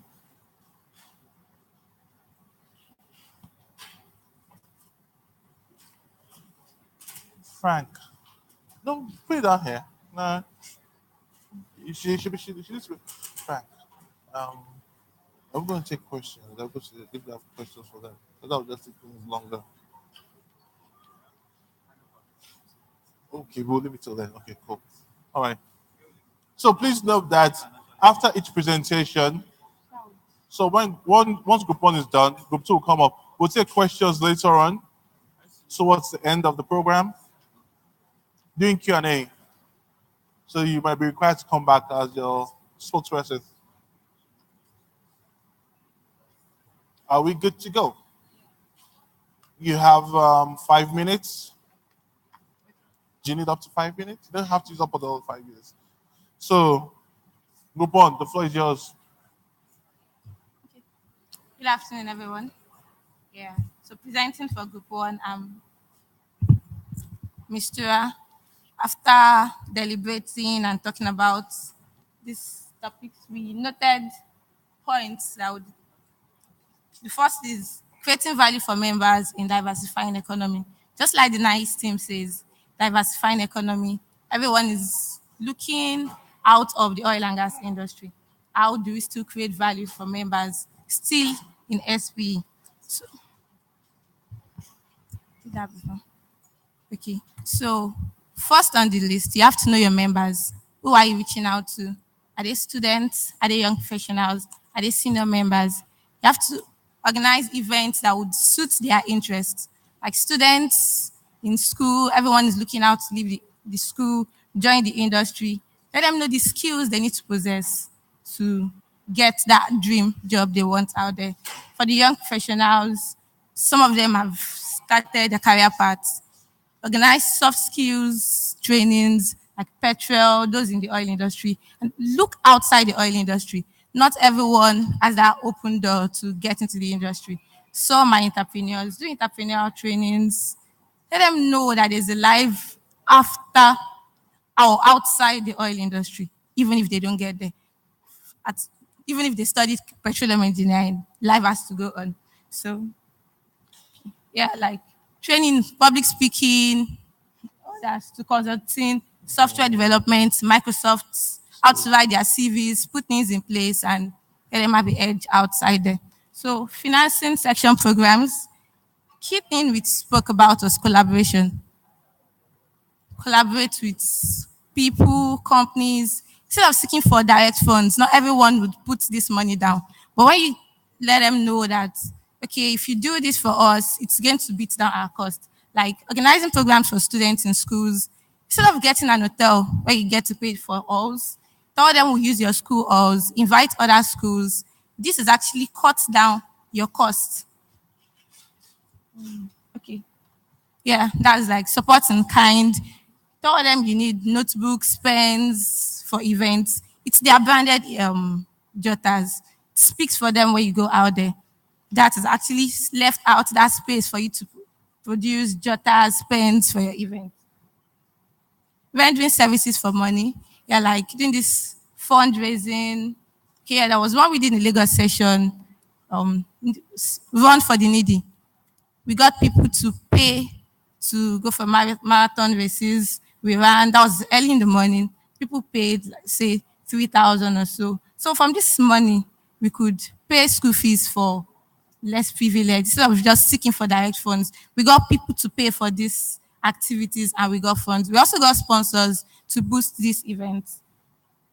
Car wash, car wash, standard training, short courses, organized trainings for young professionals, students, get companies to pay for their staff. They come for the event and you get your money.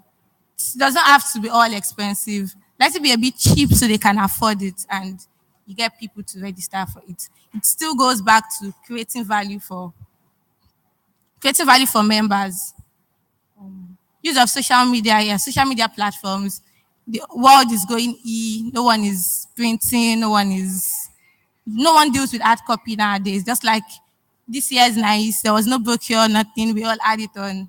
We had to download the apps. So through these websites and all, get people to like what you post on the website, download stuff, let people get, and when you have more followers, people checking these websites, it's a goal for you and you start making money from it. Short courses and trainings, I said that earlier. So, planning and monitoring. Okay. Your program should align with SP's objective. We all have, technical programs, social development, career development. Don't just do things outside the line because we all get rewarded for what we do. So, if you want to get this reward at the end of the year, do things that are in line with what SPE wants and the sky is the starting point. So good coordination among board members gets people to be actively involved in what you do. They don't have to be your ESCOs or board members. Like the YPs, create a platform for them, throw out ideas, let them bring in their own ideas. When you do this, those that brought up these ideas, put them into the committee, get them actively involved, and even recognize them afterwards. It's also creating value for membership. When you get them recognized, others that were not involved in these activities will be willing to get involved. Okay, then put a time frame to anything you are doing. If you are having an event in June, start your planning early enough. Assign people to roles, time, and all. So get feedbacks. Thank you. Thank you very much, Gopon.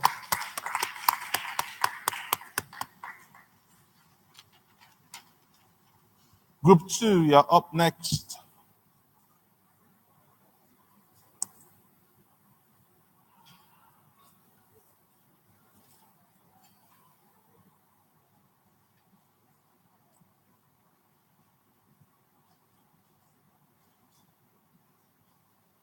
Okay. Hello, everyone. Good afternoon. So we'll be presenting on behalf of Group 2. The first question was how we can create value for membership in a diversified economy. And one of the things that we identified right from the start was that SP is a diverse organization. So it's one of the organizations where you can get a variety of people, from geologists to well engineers to production operations, everyone.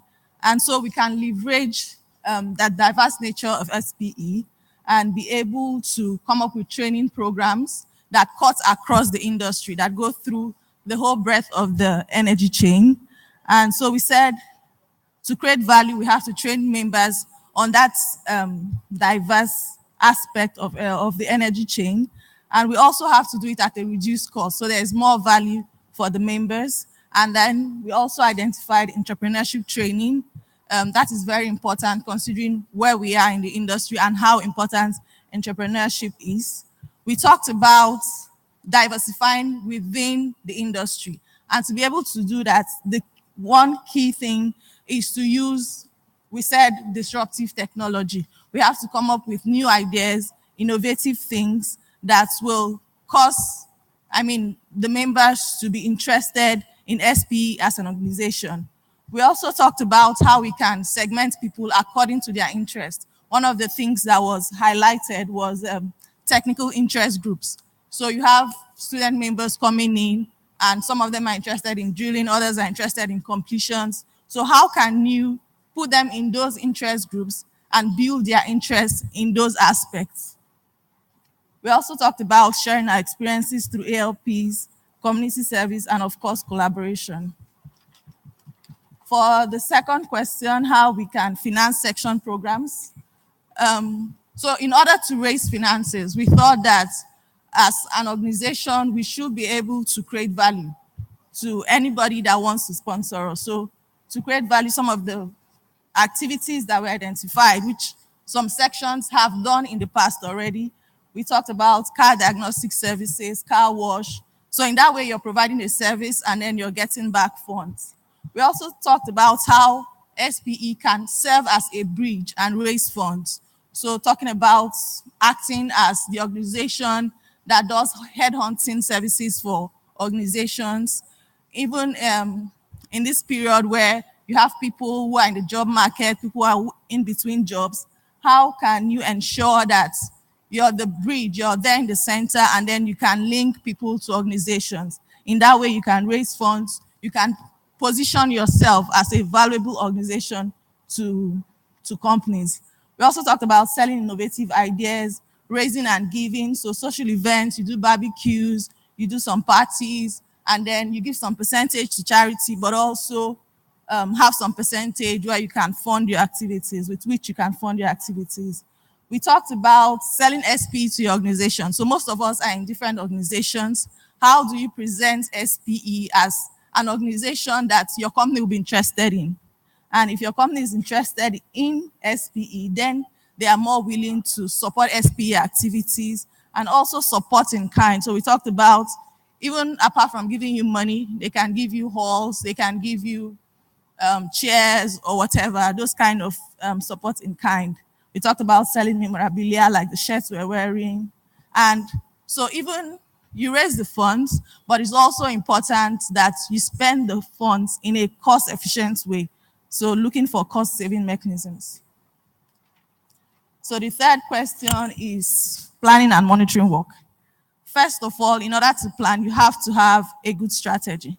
And we identified that there's an SPE strategy. So the first thing you want to do is know that strategy, see how you can adopt that strategy in your section, generate a strategy template, and then set clear targets. So it's not enough to set a target, but make sure that that target is clear enough. You have numbers, you have percentages, and it's also a short-term target, medium-term, and long-term. Get input from members through surveys so that everybody has a sense of ownership to what your section is doing. If they know, if they've given you what they want to do, then they have that sense of ownership and they can contribute better. And also allowing sufficient time to plan the events and use the right people. So one of the things that was mentioned is that you have some people sometimes who may not be too active. So you want to make sure that you have a plan B. So you have an alternate. So where that person is not there, the activity does not drop. So the things still go on. And then there's clear accountability, there's succession planning, use the young people in your sections. And so for monitoring, we have reviews, we have statistical analysis, and also social media. We know the benefits of social media now. So make sure we use that to our advantage. So that's all we have. Thank you. Thank you very much.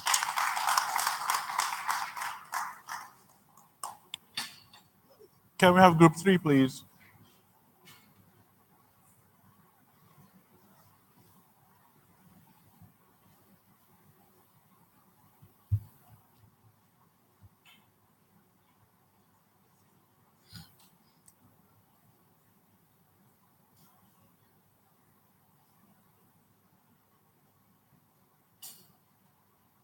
Can you slightly turn?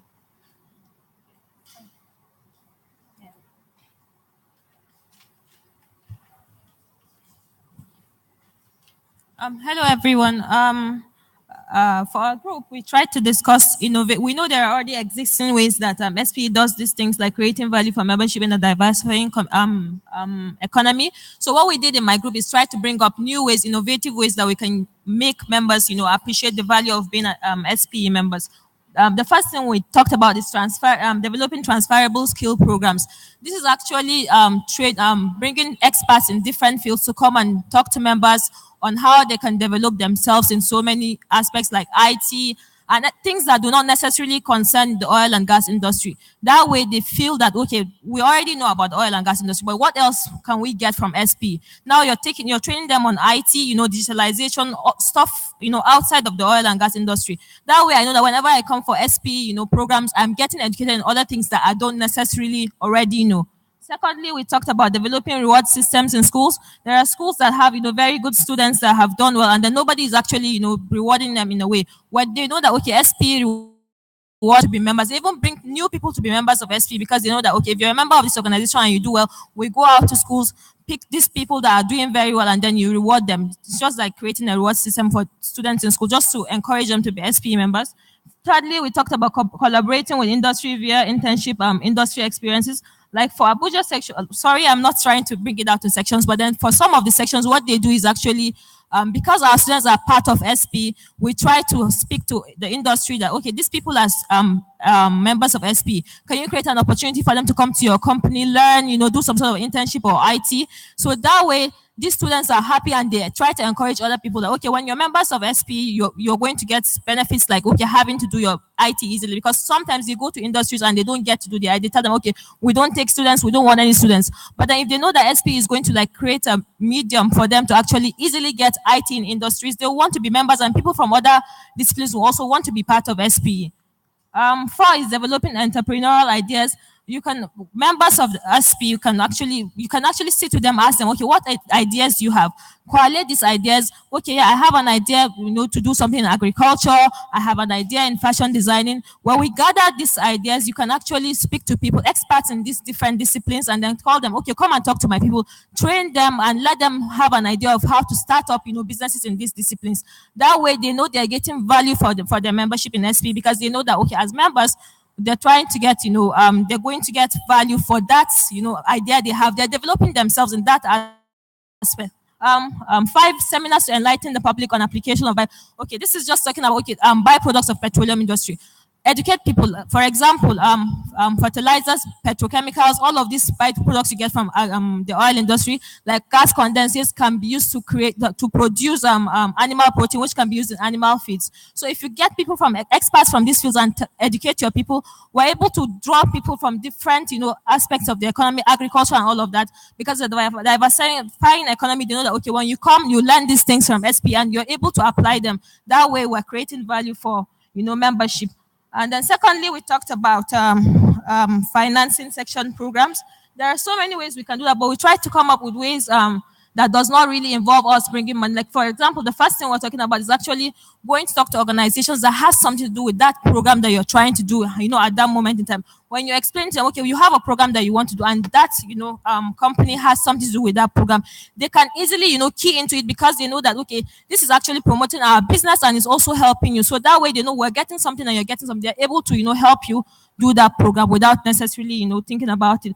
Partnership with schools, you can actually go to schools and things like Energy for Me, train them, encourage students to actually be in the oil, not just engineering or sciences, but then encourage them to also come, and be part of SP, because you can learn, so many things like IT and all of that. You can go to schools and try to partner with them. That way you don't have to spend money for venue and all that, because whenever you're doing the training is in the school, so you're not spending money to do that. You're not bringing money from somewhere else. Then C, section business venture establishment. Okay, you have members. Okay, we talk to them, ask them, what kind of business do you think you're good in? What kind of programs do you think you can do?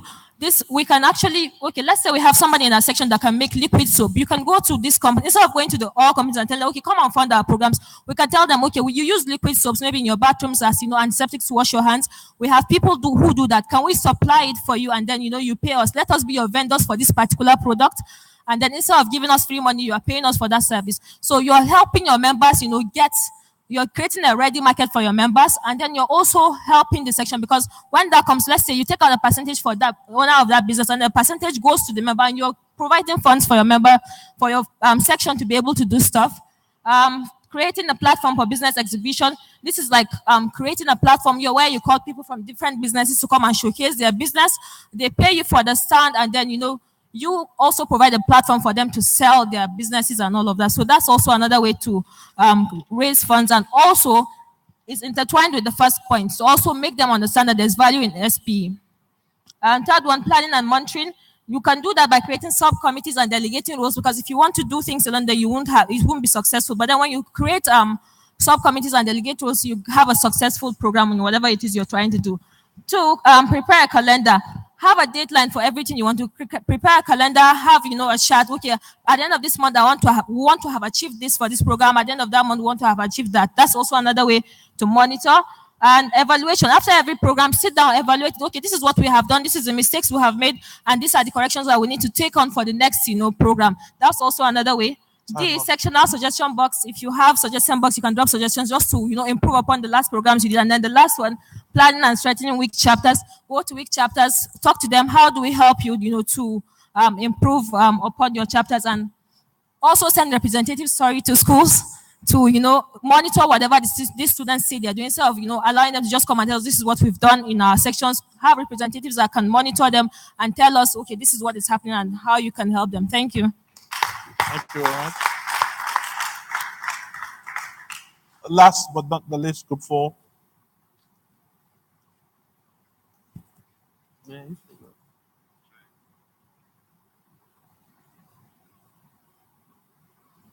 your time into.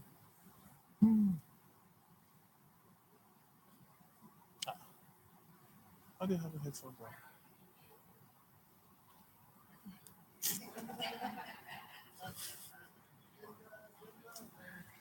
on? Good afternoon, everyone. We. Hello. Go ahead. Okay. Good afternoon, everyone. We, the members of Group 4, we had serious discussions and we came up with some points. Actually, some of the points that we discussed are the points that a lot of the members of other groups have already shared with us, but we'll just pick up some other points and share with the House right now. For the first discussion we had, we discussed about creating value for membership in diversifying economy. I will take on the high points from that.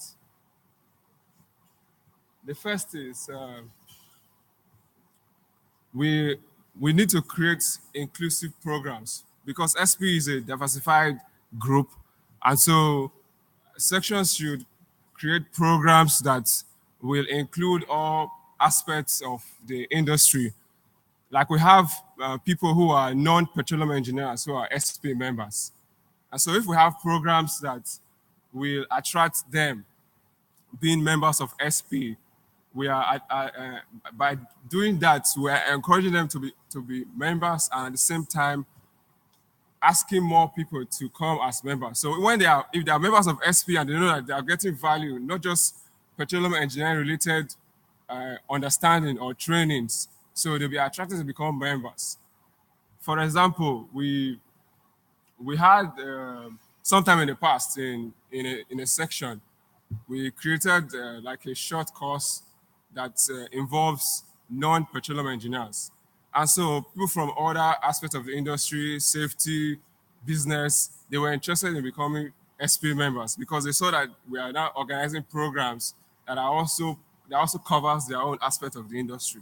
That's just one. We'll talk about that. Go to the second one, please. In financing section programs, okay, first we talked about aggressive membership drive, right? Of course, we have that already in the section. And so what do I mean by aggressive membership drive? We have the normal international dues and the local section dues.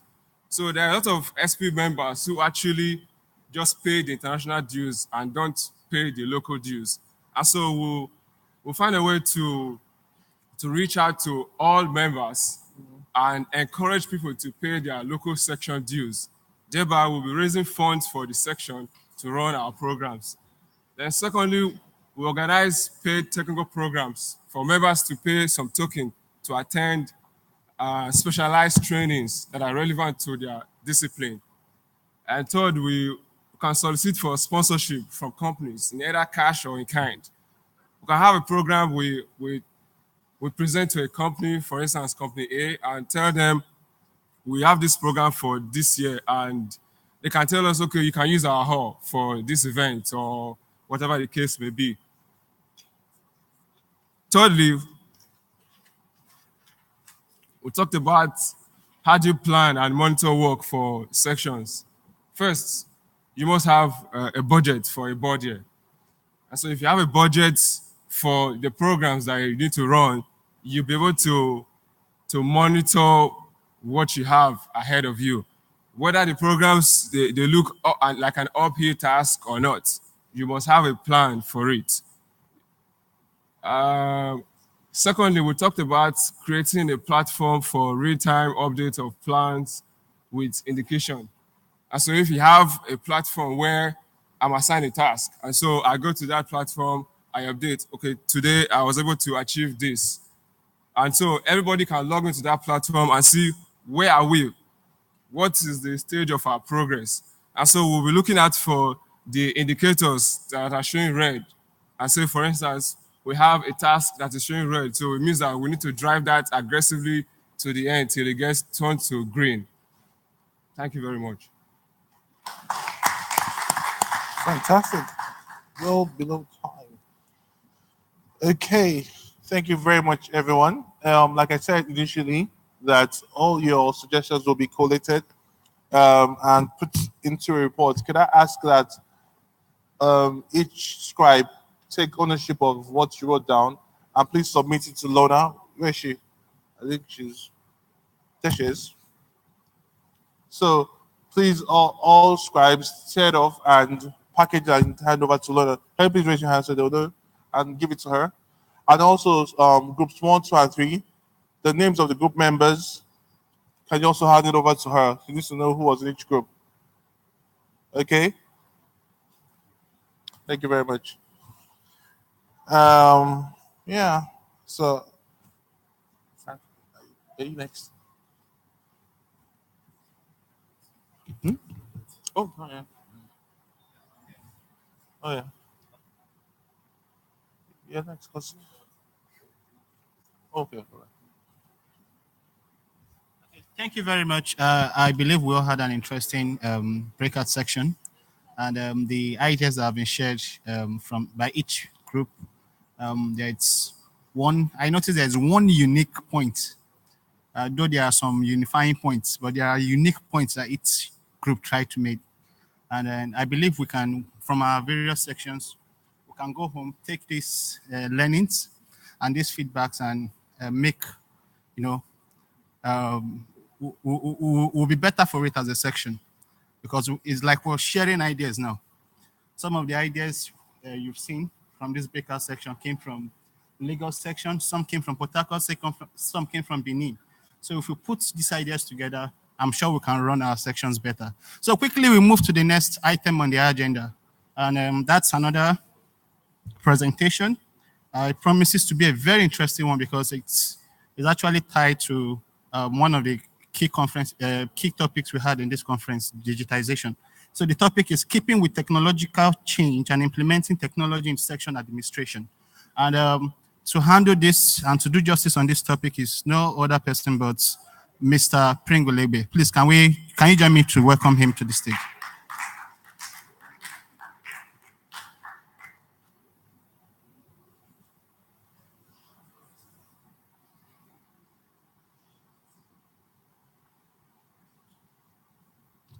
All right, good day, everybody. Yeah, my name is Pringle Egbe. I'm here to just share a few slides with all our section colleagues in the house. Keeping with technology changes, implementing technology in our section administration. So now, how many section officers do we have in the house?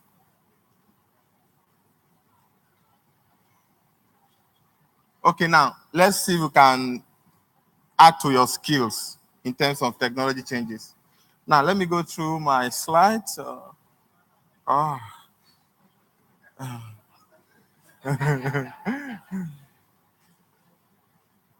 Okay.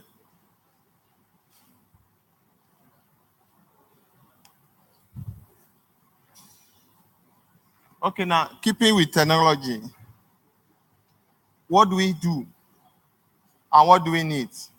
The first item we need to understand is we need to look at the technology we have available. We need to determine what we need to access the resources. We also look around the resources and make out time to use the resources. Now, for instance, in my section, we have the council house, we have a hall, we have a projector, and we have a laptop. That means I can as well apply technology to other aspects of my administration. Now, if I move down to looking at my technical section, how do you guys handle technical meeting in your section?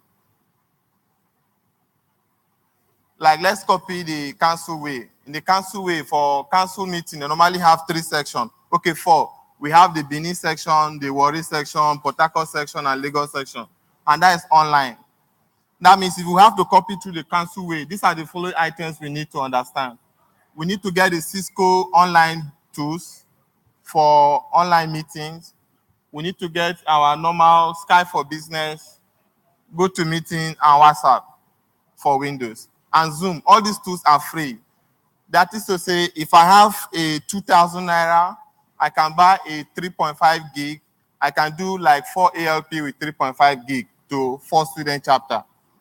If I have my Skype for Business, it's very cool and it's easy. Now, let's give a case study. We did this for our section. This is an EALP in Unio. We have about 60-something attendee for that same ALP. Discover that we're able to flag this program from Port Harcourt to Uyo to save about 4 hours drive if I want to drive a normal car, then 3 hours drive for the other set of people. The next aspect is, if I can do that now, what do I do with the slide? How do I send the slide to my other section rep? I don't need to send the slides via mail to my section rep. I need to go back again now to create a Google account. The Google account gives out about 10 gig free memory space in the cloud. I open the Google account for the section. I share the link with the other section officers to have access to that material. Now, this material now gives them opportunity to also join the lecture by going through this material and also share pictures. Now, this Google Cloud is going to be like a storage point where all the section materials can also be uploaded in the Google Cloud. Now, this part works very well. We have one for our technical lecture for section 103. We have one for our board meetings. It's very effective and security-wise, very safe. The next aspect is we now look at our membership. Our membership is something that gets me worried. Last night, I was looking at this topic. I discovered that this is the number of people that come for conferences. We have two types of members in SP, members with membership number and members with paid member. Who are you? Are you a member, paid member, or membership number? Most of us have membership number as a student, and most of us are paid member. And most time when we send mail to paid member, the non-members don't get this mail. How do we handle that? This is a very big problem in all the sections. Now, the only way we can solve this problem is just to invite the council to come in. Now, bringing the council in now means we need to create a database for all the paid members and send it to the registration team for them to upload in the registration point. At this point, I don't need to register with my name nor my email address. I just get my SP number. It's going to populate my names and my email address from the database. It works very well. I have example. I have a program for my section, and I think we are going to use this board here. This is going to handle a lot of issues. If I want to do NAIS today, I'm going to populate all the paid members in a database. If you're not a member, it's not going to allow you to register. You need to pay your dues before you register for the conference. I think it's going to help all the section to see they can strengthen their membership drive. If I can get for Benin 15 members, Warri 20, Port Harcourt, then I now send all these membership dues to each section, and then it's going to increase the number of membership participation in the conference. We don't bring member number from our school, our university days to professional days. You now ask, are you a member? Say, yes, I have an SP number. Last update was 2000. And if you continue like this, that means this SP Nigeria is not going to make so much money in terms of membership drive. So I think we are going to build a section on this and see how we can share with the council to implement it. The next aspect is, I have to look at this part is something I feel is also a problem in our section. We go for technical meeting, we just clear a sheet of paper and allow the participant to just write their name. And our section administrator simply goes to the sheet. He wants to send email address to all the participants and discover that the I is for arrow, the arrow is for I. What do? I send an email for I for arrow, and the email bounces back. I can't locate this person. I lost that member. I lost a soul. The main interest for membership is winning soul. SP is all about winning soul. How many souls can I win? If I win this soul, can I follow up? Follow up is also a part of in the community where I belong to, where I worship. I have the soul winning and we have the follow-up. So I happen to be in the follow-up committee. So if I win the soul, I have to follow up. Now, if we can get this right, then now you see that our follow-up is good. Now, what happens if you have a case of this nature? This is how you solve your problem. First and foremost, you look at that same name on social media. Can I track this guy's email address? If it's not working, I try it on Google search. Most time I want to check the number of items I have on Google search. I just drop my full name on Google search. At times, it populates my LinkedIn profile. my Facebook profile. From there, I can get my email address. That's one. The next part is mutual contact. I can look at the company where this guy belongs to and I call, please, you work for PTI. Do you know Frank? He said, yes, please send me his email address. I was able to solve that problem. I now look at his LinkedIn profile. I go to his LinkedIn profile. At all points in time, all the individuals on the LinkedIn profile has an email address. I now use the email address to track this. But if I want to advise all the section, email address is not an option. Leave the name. Concentrate on the email address and your name and your phone number. Because if I get the phone number with Truecaller, I can get your email address if you're on Google Drive. So if I can get your email address, I can get your phone number. So now we'll now look at two basic parameters we need to now look for a search. Your email address and your phone number. Then I can now locate that member and get his full name. But if I get his full name, I won't stop at getting his full name. I also look at creating a local database for new members, then follow up. If I get the database for new members, I also look at the SP solution, the SP Inform. SP Inform is a software where all the members are in a particular platform where you have an option to select, send a mail to all paid members. It's sent to all paid members in the SP International platform. If I want to send the mail to all the members, both paid and non-paid members, I select all. You send the mail to all the members with SP number. Inform is working very effectively. We have been using it in section 103. The next part, you need to create a WhatsApp group for your members. Now, this membership drive now is very, very interesting. WhatsApp group in the sense that at each point in time, you communicate via WhatsApp. Most time, we normally have our normal meeting, section meeting via WhatsApp. You just drop your WhatsApp message and put your normal rule and regulation for those that want to share videos, just to bind the group. We also look at creating membership app. For this board here, we are looking at creating a membership app where at each event, we are going to launch the app to enable new members to just key in their SP number, their name, to enable them register. Now, if we can get all this together, you see that we are going to increase our membership strength at our section level. Now, doing that now, you discover that we can move on from our solution now. We'll now look at the student chapters. How do we manage our student chapters at each point in time? Now, this is the first formula I want to develop here. Managing student chapter is very critical. First, we need to look at their monthly report. I think at the end of each year, we have the SP International report for all the students. Now, most of these students are very reluctant to create reports. They just want to do it on the 30th of April, they want to start doing their report. At the end, they just send all the rubbish to the platform, and if you access the report, you're feeling very bad. So now, as a student chapter president or chairman, you now obligate your student to be sending monthly report to the portal. This portal can easily be created with the Google Drive. Create a Google Drive, create a folder, and now save this folder, September report. Let all the student presidents submit their monthly report to that same folder.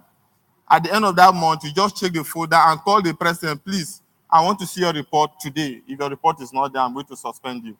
Now, the monthly report is going to help the student plan for their annual report. As the president or the student affairs chairman, you're going to look at this report on a monthly basis and now look at the student that are performing, the chapter that are performing and the chapter that are underperforming. Then you now call them, okay, please, Futo, you guys need to step up. Do you need assistance? Yes. Okay, now let's see how we can bring our professionals down on team.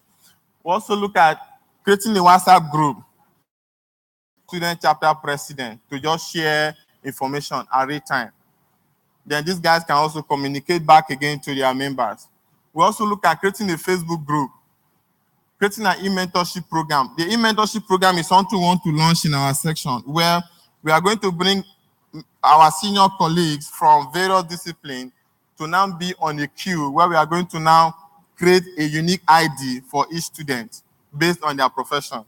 It's going to be an application we are going to develop for this board here. So now I want to encourage other sections to also do same for their student chapter. You see that you're going to now strengthen your student chapter, and we are going to increase the number of awards at each board here, at each council year. Now, let's look at financial approval. Financial approval seems to be a constraint for Port Harcourt section. For instance, the section administrator have a check and he wants the chairman to sign. The chairman works for Shell, the program chair works for Total. And the chairman comes out only on break period. Okay, can I sign the check? Yes, let's sign the check. After signing the check, he has to pursue the program chair to sign. It's very difficult. At the end of the day, the lady was like, oh, I'm tired because I have to walk around to sign it. What's a particular check for a vendor? Now, how do we handle that? There's the program here using Google, the GTB Gap. Now, how does it work? We initiate the Gap by logging in, initiate payment. The administrator can do that. Initiate payment, log in, and send for approval. The program chair can view, depending on the criteria. The treasurer can view. Then the chairman, anywhere in the world, can just approve payment. I don't need to move around to look for the chairman or the program chair to approve payment for vendors. This is going to help us save time and enjoy the technology drive we have in common.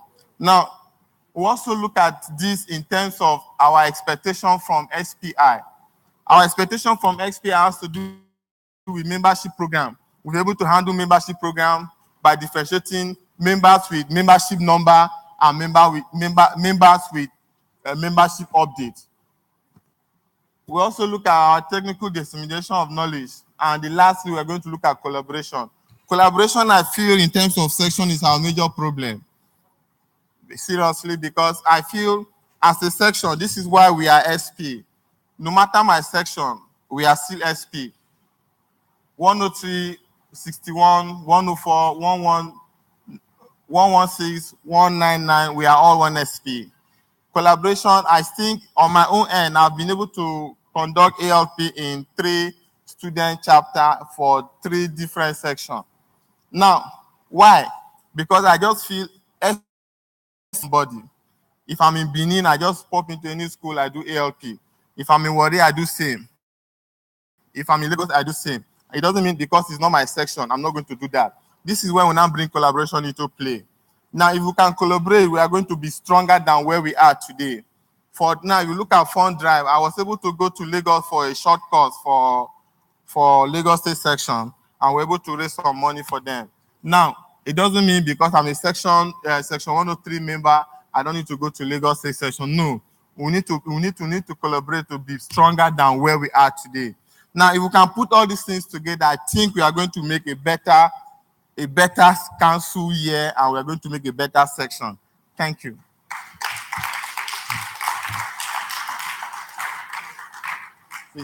Any question?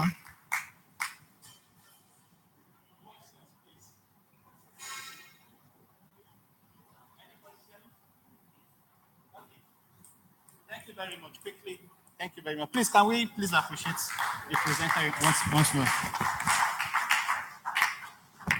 Okay, quickly we'll go to the next presentation. For want of time, I will quickly call on the next speaker. It's from SPI, and he's going to be speaking on SPA values.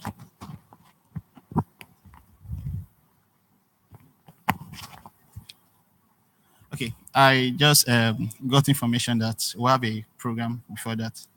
Okay, quickly we'll take the interview with one of our own members, and she's no other person but I don't know whether it's Mrs. or Miss, so pardon me, it's Ugochi Akwiwu.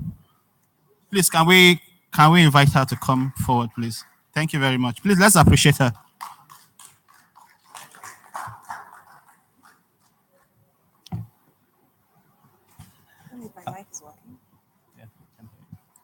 First of all, I want to acknowledge my gratitude to Pringo Egbe for that excellent delivery.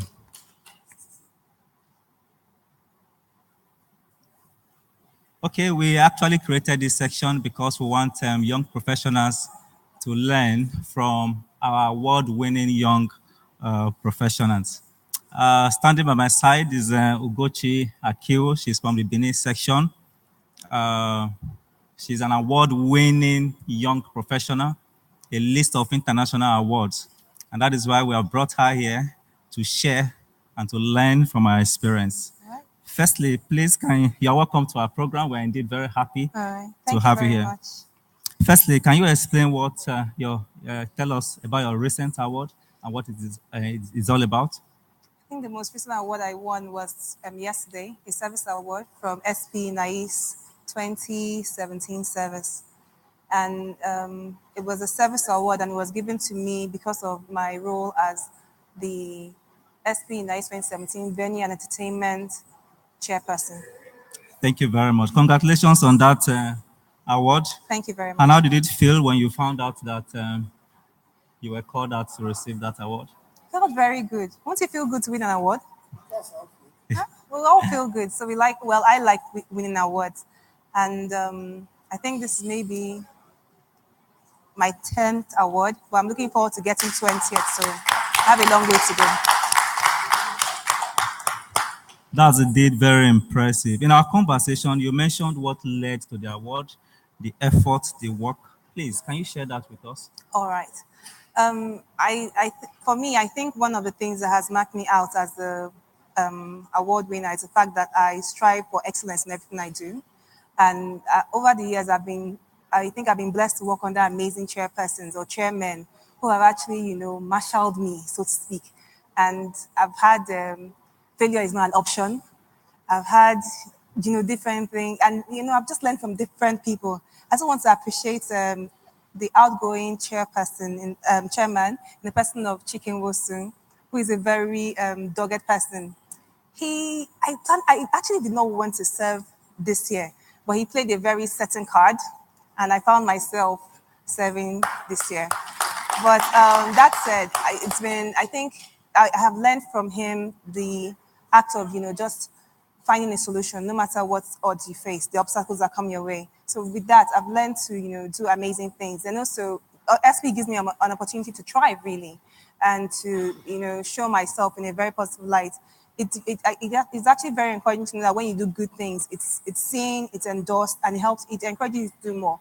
Then apart from that, I also like the fact that I get a chance to, I've won, I don't know if you know this, but my section is also another award-winning section. Where are my Benin Bombers? Hey. Yes, we have to show ourselves every opportunity.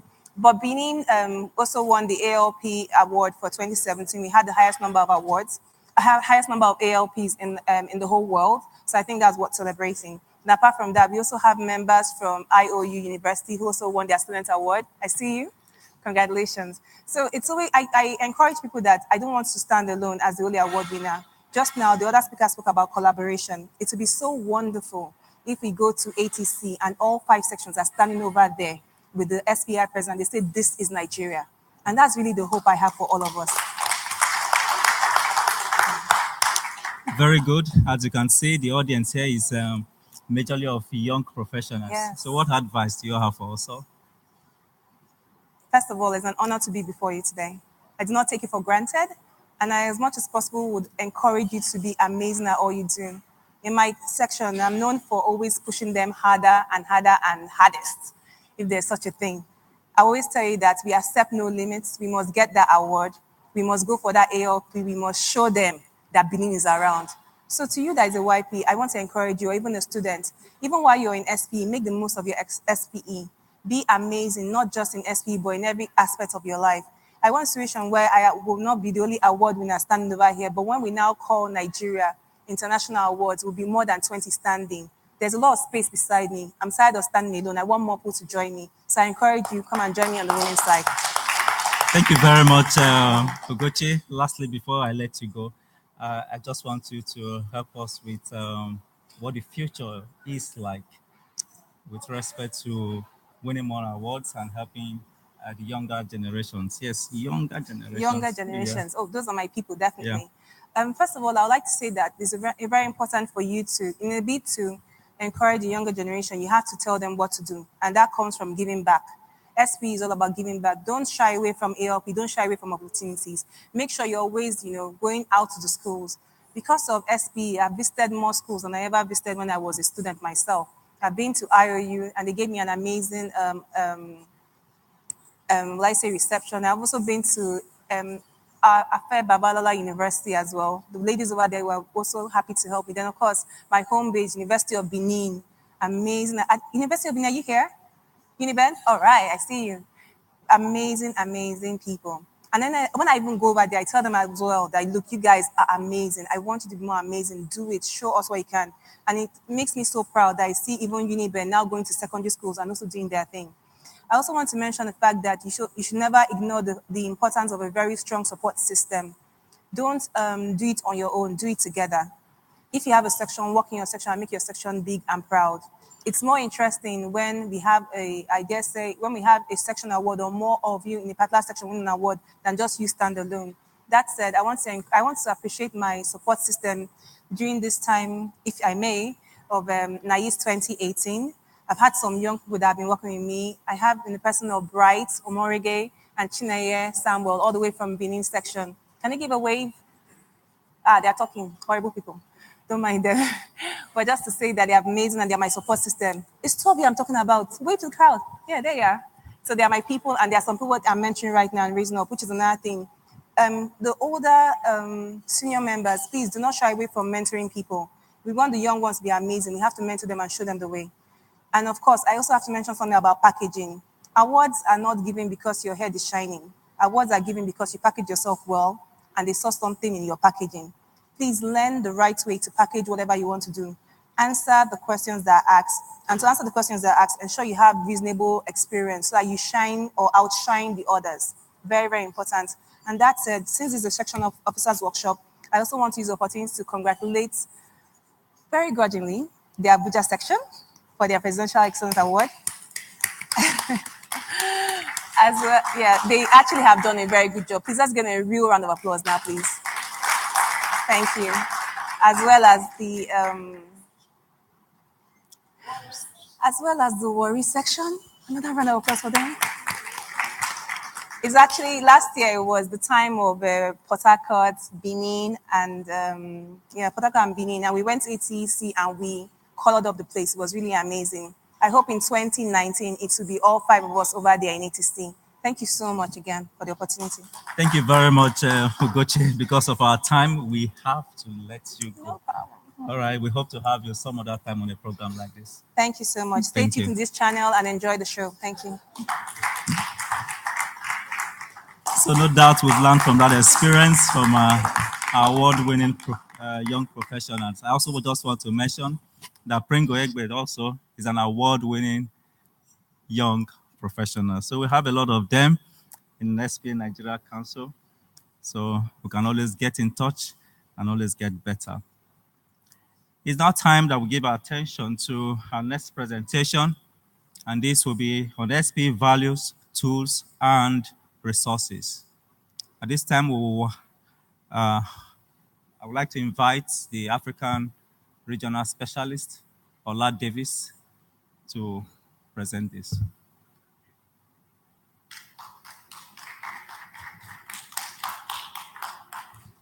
Yes, don't worry. I know we're all tired. It's been a long day, and we're way behind schedule. Where are my slides? So I'm just going to, because of time constraint, I'm just going to run through the slides. Because most of you have been members of SP long before I even joined SP. I only joined SP last year. So most of you, I'm sure you know more about SP than I do. So I'm not going to belabor the points and stuff. So there's some things that I want to point out.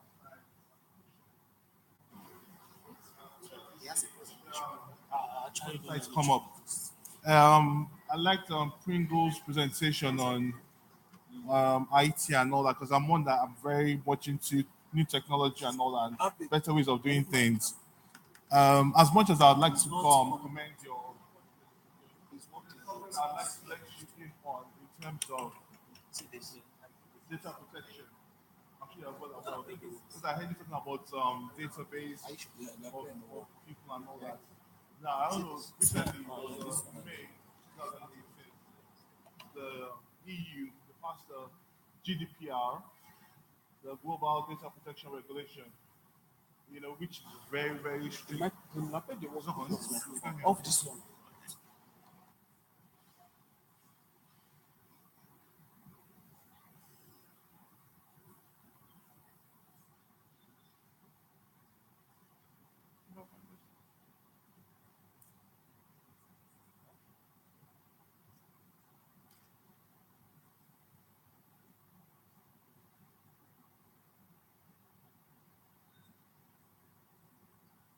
you hear me now? Is it working? No? Oh, maybe I turned it off. Sorry, when I was. My bad. Okay. Sorry about that. Yeah, so back to the point on database protection. In May 2018, the EU, European Union, they passed a law on the GDPR, Global Data Protection Regulation, which is very strict on database data protection in terms of how you use people's data, and there's some serious huge fines that come with misusing people's data. So as much as we're all about new technology, easier ways of this, we also have to be aware of the legal ramifications of things, So I guess maybe we can talk about it later on offline. Yeah. And also like the fact that I mentioned informs, I think I dare say that I think it's only Port Harcourt section that I've seen actually use informs in terms of sending out emails to their members. I've always been on the lookout. Informs is the email system that we use at SP International, and it's also a way of checking GDPR or data protection because the Inform system is linked to our database. So when you log in to send an email, it automatically populates all the members in your section. So you don't have to have an Excel spreadsheet of people's email and stuff and all that. So I'd always like to encourage people to use Informs more. If you don't know how to use Informs, if you've never used it, I created a process flow, which is quite step-by-step, which is quite easy to use. But I'll encourage everyone to please move from blind copying people in emails and stuff to just using Informs as a tool to send out emails. So I had this grand plan for the presentation in terms of making it interactive but because of time and all that, I always believe that communication is a two-way street. I'm not just going to stand there and talk at you. I was going to bounce ideas off you and so we can come up with stuff. That's how my mind works. Yeah, so I also had this great idea for an icebreaker, but that's out of the window now. So my icebreaker was going to be three, four facts about yourself, a quick. But by the time we go around this room, we'll be here till like the dinner starts. So I'll just go myself. So as you all know, I'm Ola Davis. Obviously, I'm Nigerian. Studied here. I went to University of Illinois, studied law. Then before I moved to the UK, I'm a Manchester United fan. Any Man U fans in the house? Yeah. The season's not looking good for us, so please don't be too happy. I absolutely hate rides at theme parks. This very fast rides. Let me show you. I'm going to show you a picture of myself on a ride. So, as you can see, that's me. And you can see I'm absolutely freaking out on the ride. As in, you can see, I actually left my body. I thought my spirit left my body. I'm looking at what am I doing? So that's me. You can see the look of fright on my face. That was the first and last time I ever got one. So unfortunately, we can't go around the room to ask your own crazy stories. So a bit of data, stats and all that. So we have 164,936 members in 143 countries. Student membership, professional members are 91,324, and student members are 73,612. A further breakdown shows the number of YPs we have, which is 23,730. Countries. This is all information is all available on the website. Just go to annual report for 2017 and you'll find all this. I'm not going to belabor the point. So for Nigerian Council, that's all the sections here. So as you can see, this is as of last month, the 24th of July. That's when I ran the report. So for professional members, we had 2,605 people renewed, old members. Then new members, 250, and we had 1,488 people that just kind of like dropped off the surface that did not renew their membership. For STEM membership, We had 2,175 members renew, and we had a whopping 2,070 new student members. And we had 2,666 members drop off without renewing their membership. As you can see, we almost have double the amount of student members that we have professional members. I'm sure by this time next year, with the establishment of more chapters, Now, the thing I want to say about the lapsed members of professional membership is it also has to do with membership engagement and retention. I dare say that Nigeria does not have the problems other regions or countries have in terms of membership retention. The reason I say that is, like in Europe, for instance, that I'm also in charge of, there's a, how should I phrase this? There's a decline in the industry in terms of people wanting to work in the oil and gas industry because of the way the oil and gas industry is viewed in Europe. You understand? Because of the global warming. So people are not so proud to say that they work in the oil and gas industry. So you see a lot of people leaving the job, moving to renewables and stuff. But I can say that we don't have that problem here in Nigeria or Africa. It's still a thing of pride to say you work in an oil and gas firm. So we don't have that problem. Now, I guess the issue why we have 1,488 people drop off is financial constraints. Maybe during the downturn, they lost their jobs and stuff, But I also wanted to use this to point out that how many of you know about dues waiver?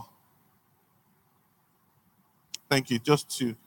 So dues waiver is a scheme by SP International. Let's say you've been working and you're a member of SP, you've been paying your dues and all that over the years, and redundancies are made and you lose your job. You write an email to service@sp.org, explain your situation, that this is what happened, and you get your membership free for a year, within which they expect that you get a job, because it's always good to stay within the network. So when you're going to SP events, you get to meet people. Oh, okay, I'm currently I'm in between jobs. So it's just a means of keeping you still within the group. You're still attending all the technical programs. You still keep yourself up to date, So there's a dues waiver. It's not just 1 year. If the second year you're still out of job, you can still send an email also, and they'll roll over your dues waiver. So this is just a breakdown of membership by sections. As you can see, Lagos section has 1,293 members, closely followed by Port Harcourt with 933 members. That's just that. Age group. This is also very interesting. It was very good to hear from Ugochi. She's still here. Very, very impressive. It's fine. It's good to see that we do have a large number of young people coming up. At the Regional Advisory Council meeting yesterday, someone made a joke that it's so good to see the numbers, that we have more young people coming through than old people, because in America the reverse is the case. You have more senior members than young professionals coming through. So there's hope for the future in terms of human resource. Strategic plan. So I'm just going to run through this. So at the last board meeting, there were a few things that were decided in terms of strategy for the next 3 years, because the last one was in 2013. So it's always like over the next 3-5 years. That's what the strategy plan is always about, trying to look into the future. So the new 4 strategic points are lifelong learning, which is very important now. You always have to constantly improve yourself, learn new stuff. Like Pringle was saying, technology is forever evolving. And that's why, yes, I was really impressed about the topic for NACE next year. It's artificial intelligence. That's what the whole world is talking about, AI. VR, all the AR, all the acronyms possible. So that's the future. I went to a meeting in Paris last month. It was a YP workshop, and one of the workshops was one of the sessions was about digitalization and all that. And I actually thought I was in Silicon Valley for a second because I thought I left oil and gas. They were just talking about Amazon and Google. Do you know that Amazon is the biggest current investor in the oil and gas industry now because of the cloud base and all that stuff? So that's the future. So it's so good to see that next year we're talking about ARs and this thing, drones, robots, everything. Knowledge transfer, SP content and community are seamlessly accessible online. So we've heard a few things about SP Connect. Some people like it, some people don't. Some people think it's not user friendly. Some, it's all here and there. Show of hands, SP Connect. Do you use it? You do? No. Minimal. So what's your take from it?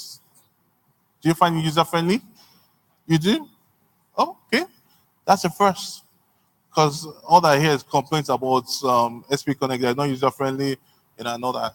I do know it's kind of like not straightforward when it comes to events. Being able to find events that, yeah. So membership, SP membership and engagement is valued by oil and gas industry professionals from diverse technical specialties. Professional pride, I talked about that just a while ago about how in Europe the oil and gas industry is being viewed. So the core values for SP have been tweaked. So it's technical excellence, thinking globally, one SPE, providing value to members, volunteerism, stewardship for the long term. Now, I would like to pause here and say that reading reports, annual reports for sections and chapters, and listening to the presentations this afternoon, I need to say that there's a difference between community activities and SP cares. I see a lot of people think it's the same thing. So annual reports, I'm seeing things like other community activities, which ideally should be things like energy for me, going out into the community to talk about the oil and gas industry. That's what community activities ideally should be for. You see people putting wedding, condolence visits, for other community activities, which shouldn't be the case. It should come under SP cares, but not. So it's always good to make that distinction between the two. So for the future reference, when you fill out your annual report, community activities, things about inform the community about the oil and gas industry, SP cares, the visits to orphanages and all that stuff. That's what it falls under. So please, for future reference. A big one, and it's really crucial in Africa, is student to professional conversion. Now, it's one of the major things that they talked about at the last board meeting, and it's popping up everywhere. Students to professional, students to professional. The reason why SP spends so much money on students is the hope that when they graduate, they transform into becoming professional members. Now, SP International spends at least $12 per person for the database management. So you can imagine 163,000 people are paying $12 per person for it. You understand? And once you graduate, you just disappear. And I was saying at the meeting yesterday that it shouldn't be the case in Nigeria because, okay, let's say Europe, for instance, most of the students there, they have like university email addresses, right? So once they graduate, their email address is obsolete. But we don't have that facility here in Nigeria. All the email addresses for members, student members are Gmail, Hotmail, Yahoo, and stuff. So obviously, it should translate into, they can't say they missed the email. And to become a professional member is free for the first year. So once you graduate, the system automatically updates your profile from student member to professional member. It's automatic. You just have to go in there to accept and all that stuff, you know. But it's free for the first year, you know, to become a professional member. Why should I renew? To still be within the fold of to learn and all that stuff, to grow, network, job finding and all that. Then the second year is discounted. So you have year one when you first graduate. They have year two. The second year of graduation, it's discounted. So you have a 50% discount. Then after that, you're now paying the full price. So SP, they're trying a lot to try and absorb the student members. So we'd really like to see a transition from student members to professional members. You know, it's something that I'm going to be going on about for the next few months. Yeah, that's it again. Just now, something else is how to establish a new chapter. Now,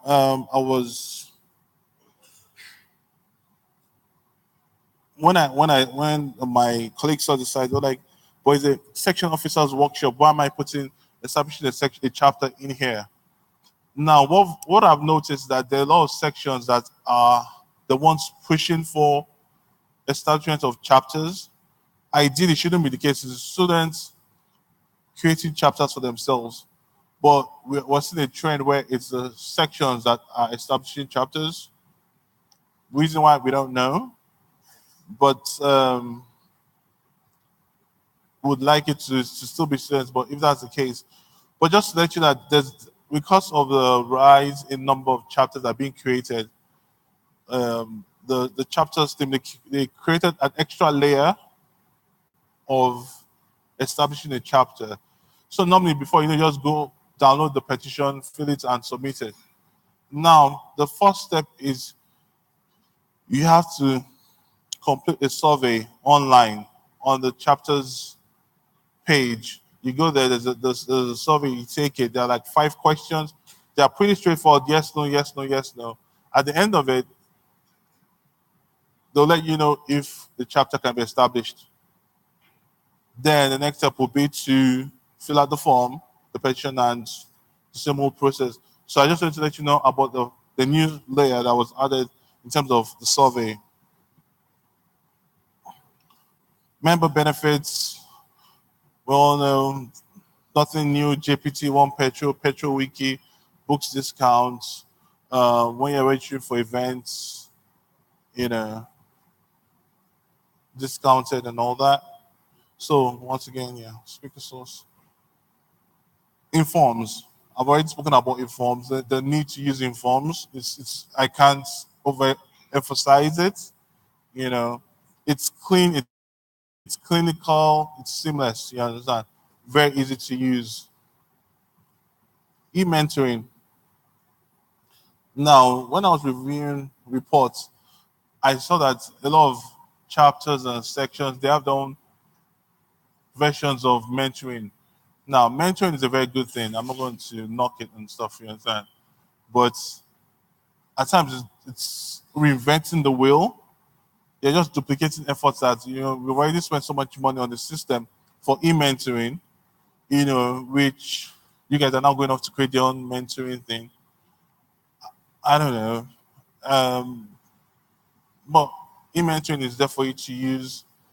It also opens you up to mentors from around the world.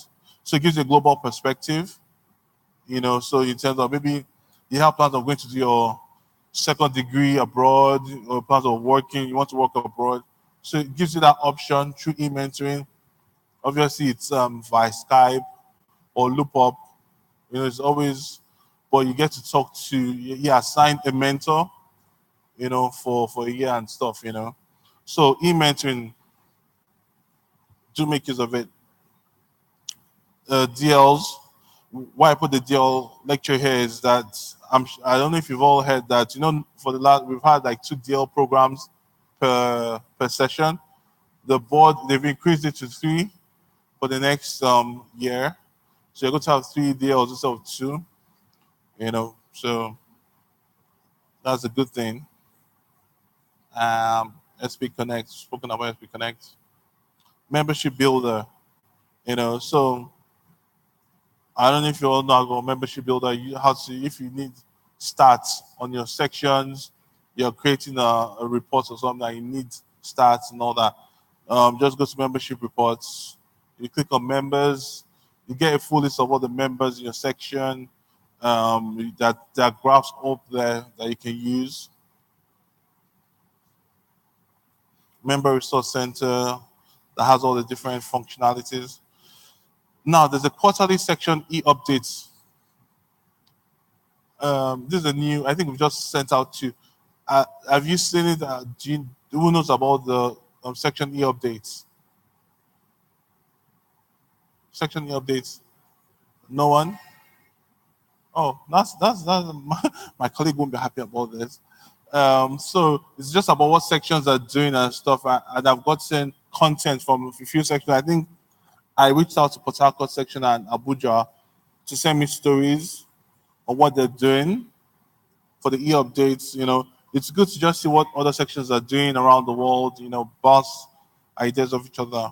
So the next edition, look out for it, is the 20th of August. It comes to your inbox. So if your email is up to date, you should get a copy. Volunteerism, I dare say that we don't have that problem here in Nigeria, because looking around, putting up a production like this, obviously, is just down to the volunteers. So I think I don't need to flog this thing. Social media. Some sections have accounts. I think I follow a few: Instagram, LinkedIn, Twitter, YouTube. So just to put the Twitter handles and the IG accounts for SP there. I also have mine there just in case you want to follow me. I'm nothing exciting really going on my pages. I just kind of retweet what other people do. Technical resources, JPT, oil and gas, the wave. Yeah. Recognition awards. This is also something that I don't think we have an issue with. I think it's something other sections in Africa do have a problem in terms of nominating their colleagues for awards.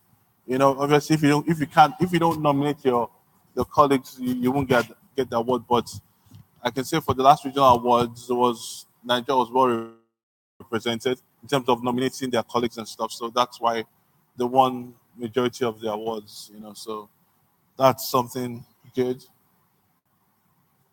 So here just a list of the 2018 African Regional Award recipients. As you can see, out of all, I think they're just two that are not Nigerian. Most of them are all. So, yeah. Energy for me. If you need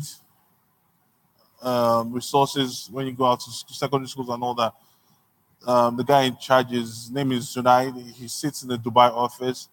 So just send him an email if you need resources when you want to go out to your secondary schools. And that's me done.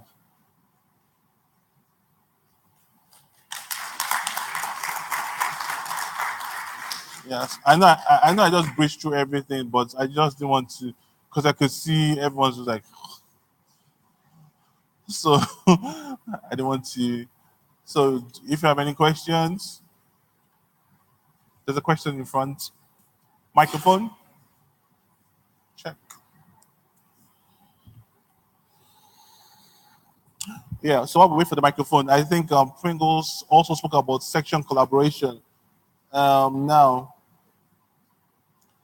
in times past, SP had always said that they wanted sections to only cater for members of their section. So, when you run an event, it's strictly for a section. But now we're seeing more collaboration.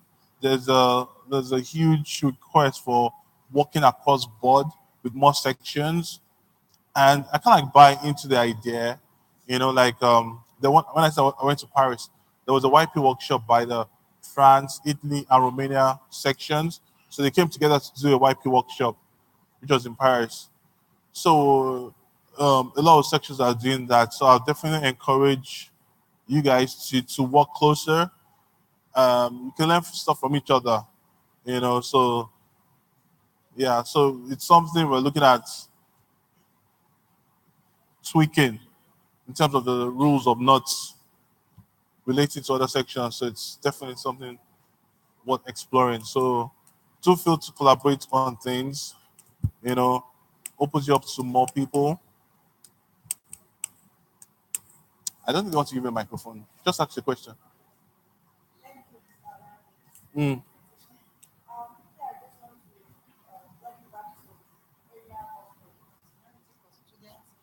SPE paying student dues for them. The moment they graduate from school, that continuality stop. There's a break in the process. Here is the students have to be aware of this, that their final year, that is when their dues end with SPE. Then they are supposed to go for 1 year mandatory NYC in Nigeria. That period, the student is now supposed to be paying membership with SPE.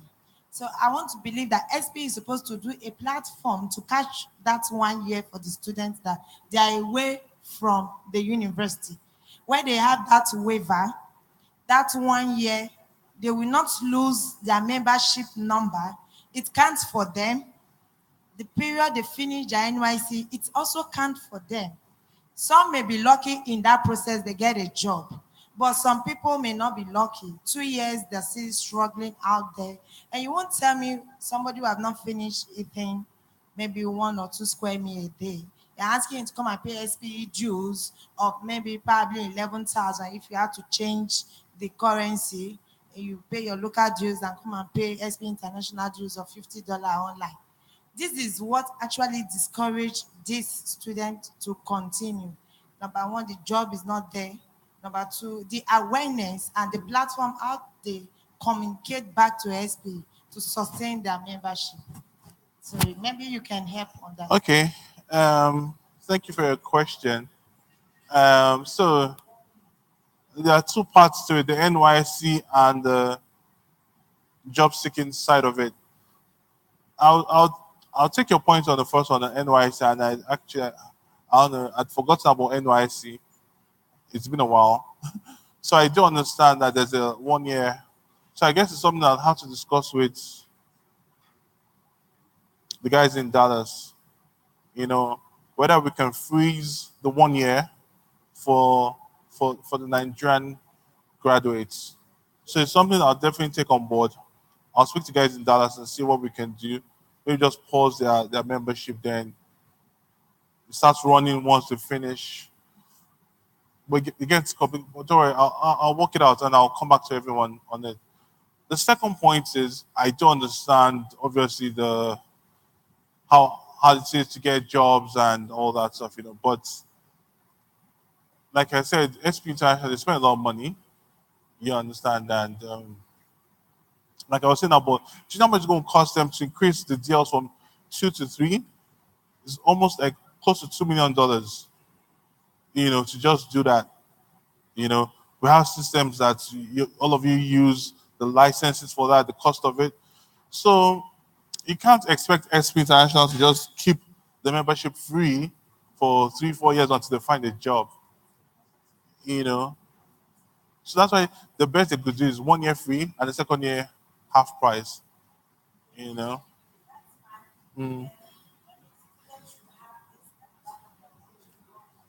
Yeah. Yeah, that's why. Yeah. Yeah, so that's one thing we're going to be pushing a lot. So that's why I said that it's one of the major priorities right now, the student to professional conversion rate. So there's going to be a whole campaign about it. You know, what next? I'm graduating. What next for me with SPE? Those kind of topics. So that is definitely coming out. I know the guys in the chapter section are working on doing a general communication out to everyone to let them know. Because we found out that a lot of people are not aware of it.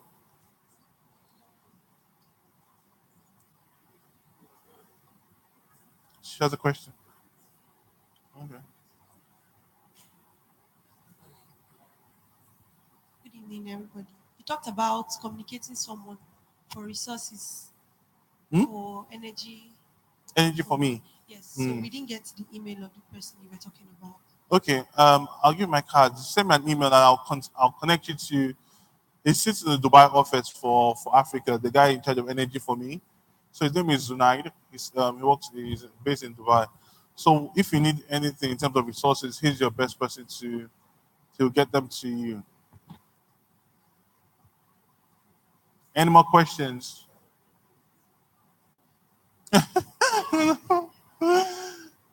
Okay, thank you very much, everyone. It was great talking to you. I'm meeting you. So if you have any more questions during the cocktail, feel free to ask me. Thank you very much, sir. There you go.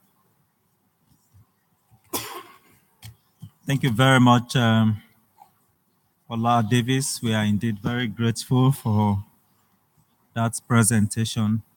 And just a soft reminder, like you mentioned, there's going to be a cocktail reception at the end of this program. In about a few minutes from now, we should be closing this workshop. But at this point, we'll move to the next item, which is going to be the closing remark. May I please invite our African Regional Director, Adeyemi Akinlawo, for the closing remark. Following the closing remark will be a vote of thanks by the co-chair of Section Officers Workshop Committee. Thank you very much. Well, I know time is fast spent, so I will not take much of your time. I initially wanted to say a few words, but I will respectfully request Professor Wumi Ledare to come and do us the honor of closing this session.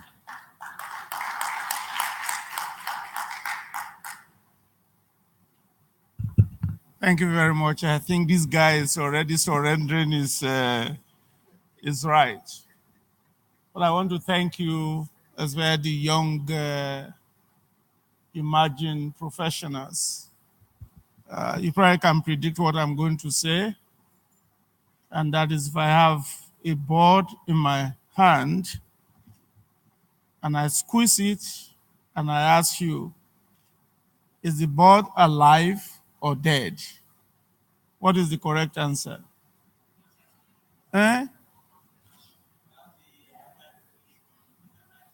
Exactly. So you will say that it's in my hand. So if you say it is dead, I will squeeze it or I will release it and it's going to be alive. If you say it's alive, I will squeeze it and release it. I want you to know that the future of the Society of Petroleum Engineers Nigerian Council is in your hands. Whether we like it or not, we are going to leave the stage and then you are going to take over. And I have confidence that you will do well. Because I remember when I was young like yourself, if I was the student chapter president of University of Ibadan in 1978. And you could then imagine 1978 to now, I've been a volunteer in an association like SPE. And so I want to thank all of you, especially the section officers. I mean, it's a volunteer job, but I want to know that the reward is there. I also volunteered in my life in another association called International Association for Energy Economics. And I volunteered as a student. I was in graduate school in University of Pittsburgh then. And I rose to become the president of the United States Association, and also rose to become the international president. So it begins with you doing exactly what you are doing now. Don't be discouraged. Don't be discouraged. And I've identified so many of you that have done quite a lot, and you are still doing it. But what I would really like to see in the next 10 years is where we see more female standing the way more men are standing today. And I know your responsibility as a female is a lot much more than us. I mean, but I want you to keep going on. You see that the current president of the SP International, who's going to be here 2 years from now, is a female. That's the 2020 president. And the 2017 president was also a female. And there will be nothing that will gratify my heart that to see one day either walking with a stick, come to here, sit at the back, and no longer in the front, and I'll see a female SP Nigerian Council chairman.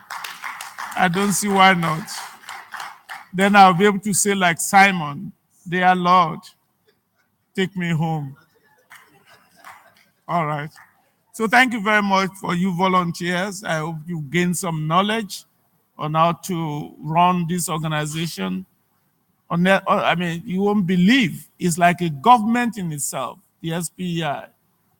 I had the privilege to be a listener at the last SP board meeting in Romania, and you could see, and I just hope that you will not be discouraged. And this is a phase for some of you that are looking for a job and are young. It's a phase. It will pass. It will pass. So again, thank you very much to all volunteers, and I would like you to appreciate the African Regional Director. I was in the meeting in Romania, I think it's in July or June, and he is highly respected. In fact, you see that the president of SPEI actually mentioned it. There are 3 committees. He chaired the most important of the 3 committees, and he actually did well. They call it a training program and meetings, and he was the chairman, and he did it so well. So please, ladies and gentlemen, congratulations. It's very successful, and I think the chairman of the council is not here. I think he needs to be appreciated. When you see him, shake his hand and say thank you, because this is a continuity thing. And for some of you as students, I will encourage you to be active. When they call meetings, don't wait until the SP council meeting before you show up. And then to the organizer of this particular section training program, I also commend you. The Lord is with you all. Best wishes. Thank you very much. Please, a resounding round of applause for Prof. Please, let's make it resounding. Yeah, thank you all. It has been a very, very fruitful day. Not only evening, afternoon, and then this evening as well. It was very, very beautiful. I'm sure a lot of us took a lot out of here. You don't need to be a section officer to attend this program and to gain the immense treasures that lay within it. It's actually very, very beautiful. And I really encourage all of us to make it more often in conferences like this to attend section officers workshop. It's a very, very beautiful thing because you're going to be a section officer someday. There's something Ugochi Akwiwu said, that she strives for excellence. Now that's a very, very deep one. You know, for someone trying to strive for excellence. A very, very popular philosopher once said, excellence is not an act, but an habit. That philosopher, who I am proud to bear his name, was Aristotle. So you find out that you cannot mimic excellence. You have to earn it. And to earn it means you have to work for it. So with that, I'll say thank you very much to all presenters here today because they did immensely well. They did very, very well. Please, let's give them a round of applause. And also, like Prof said, we need to appreciate the SP Nigerian Council. We need to appreciate the council chairman. This council here, honestly, since I joined SPE, this is the best so far. You know why I say it's the best so far? Because we read on the previous and improve. I'm sure the next one will be a lot better than this because he has set a very, very high bar. And then we need to actually supersede that bar to see ourselves climbing up and up so that we can actually make Prof them very, very proud that they're leaving SPE for us and they're leaving it in very good hands. Thank you very much all, and thank you very much for attending.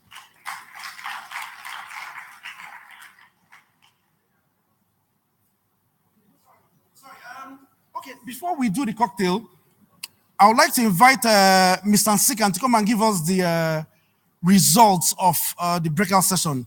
Please, where's Nsikan? Yeah, then after that, the icebreaker. Thank you.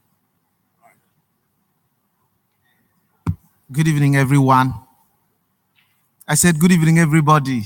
Good evening. Now you're making me feel like something is happening. How many of us here were at the beginning when we had the icebreaker quizzes?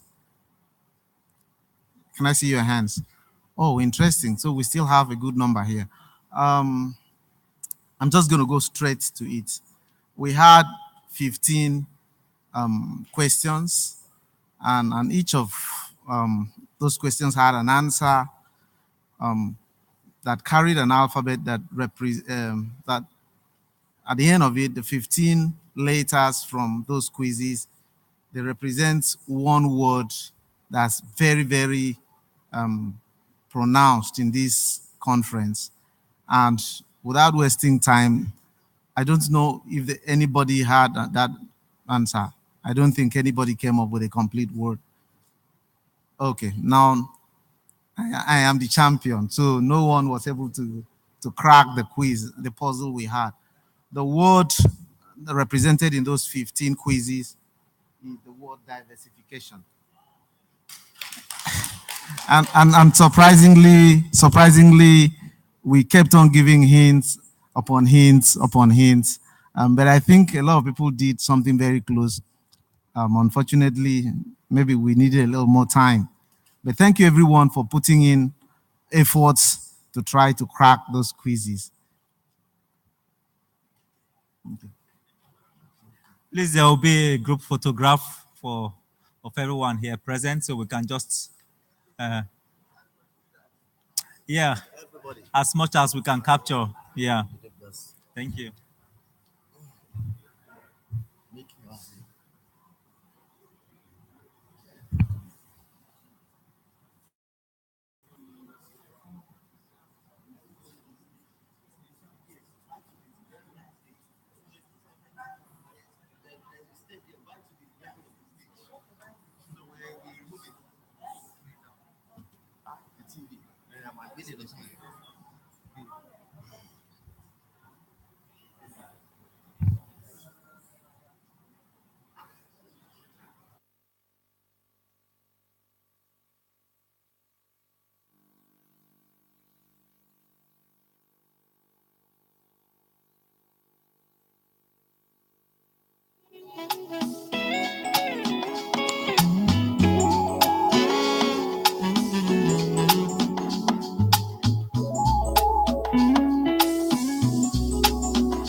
Mm-hmm.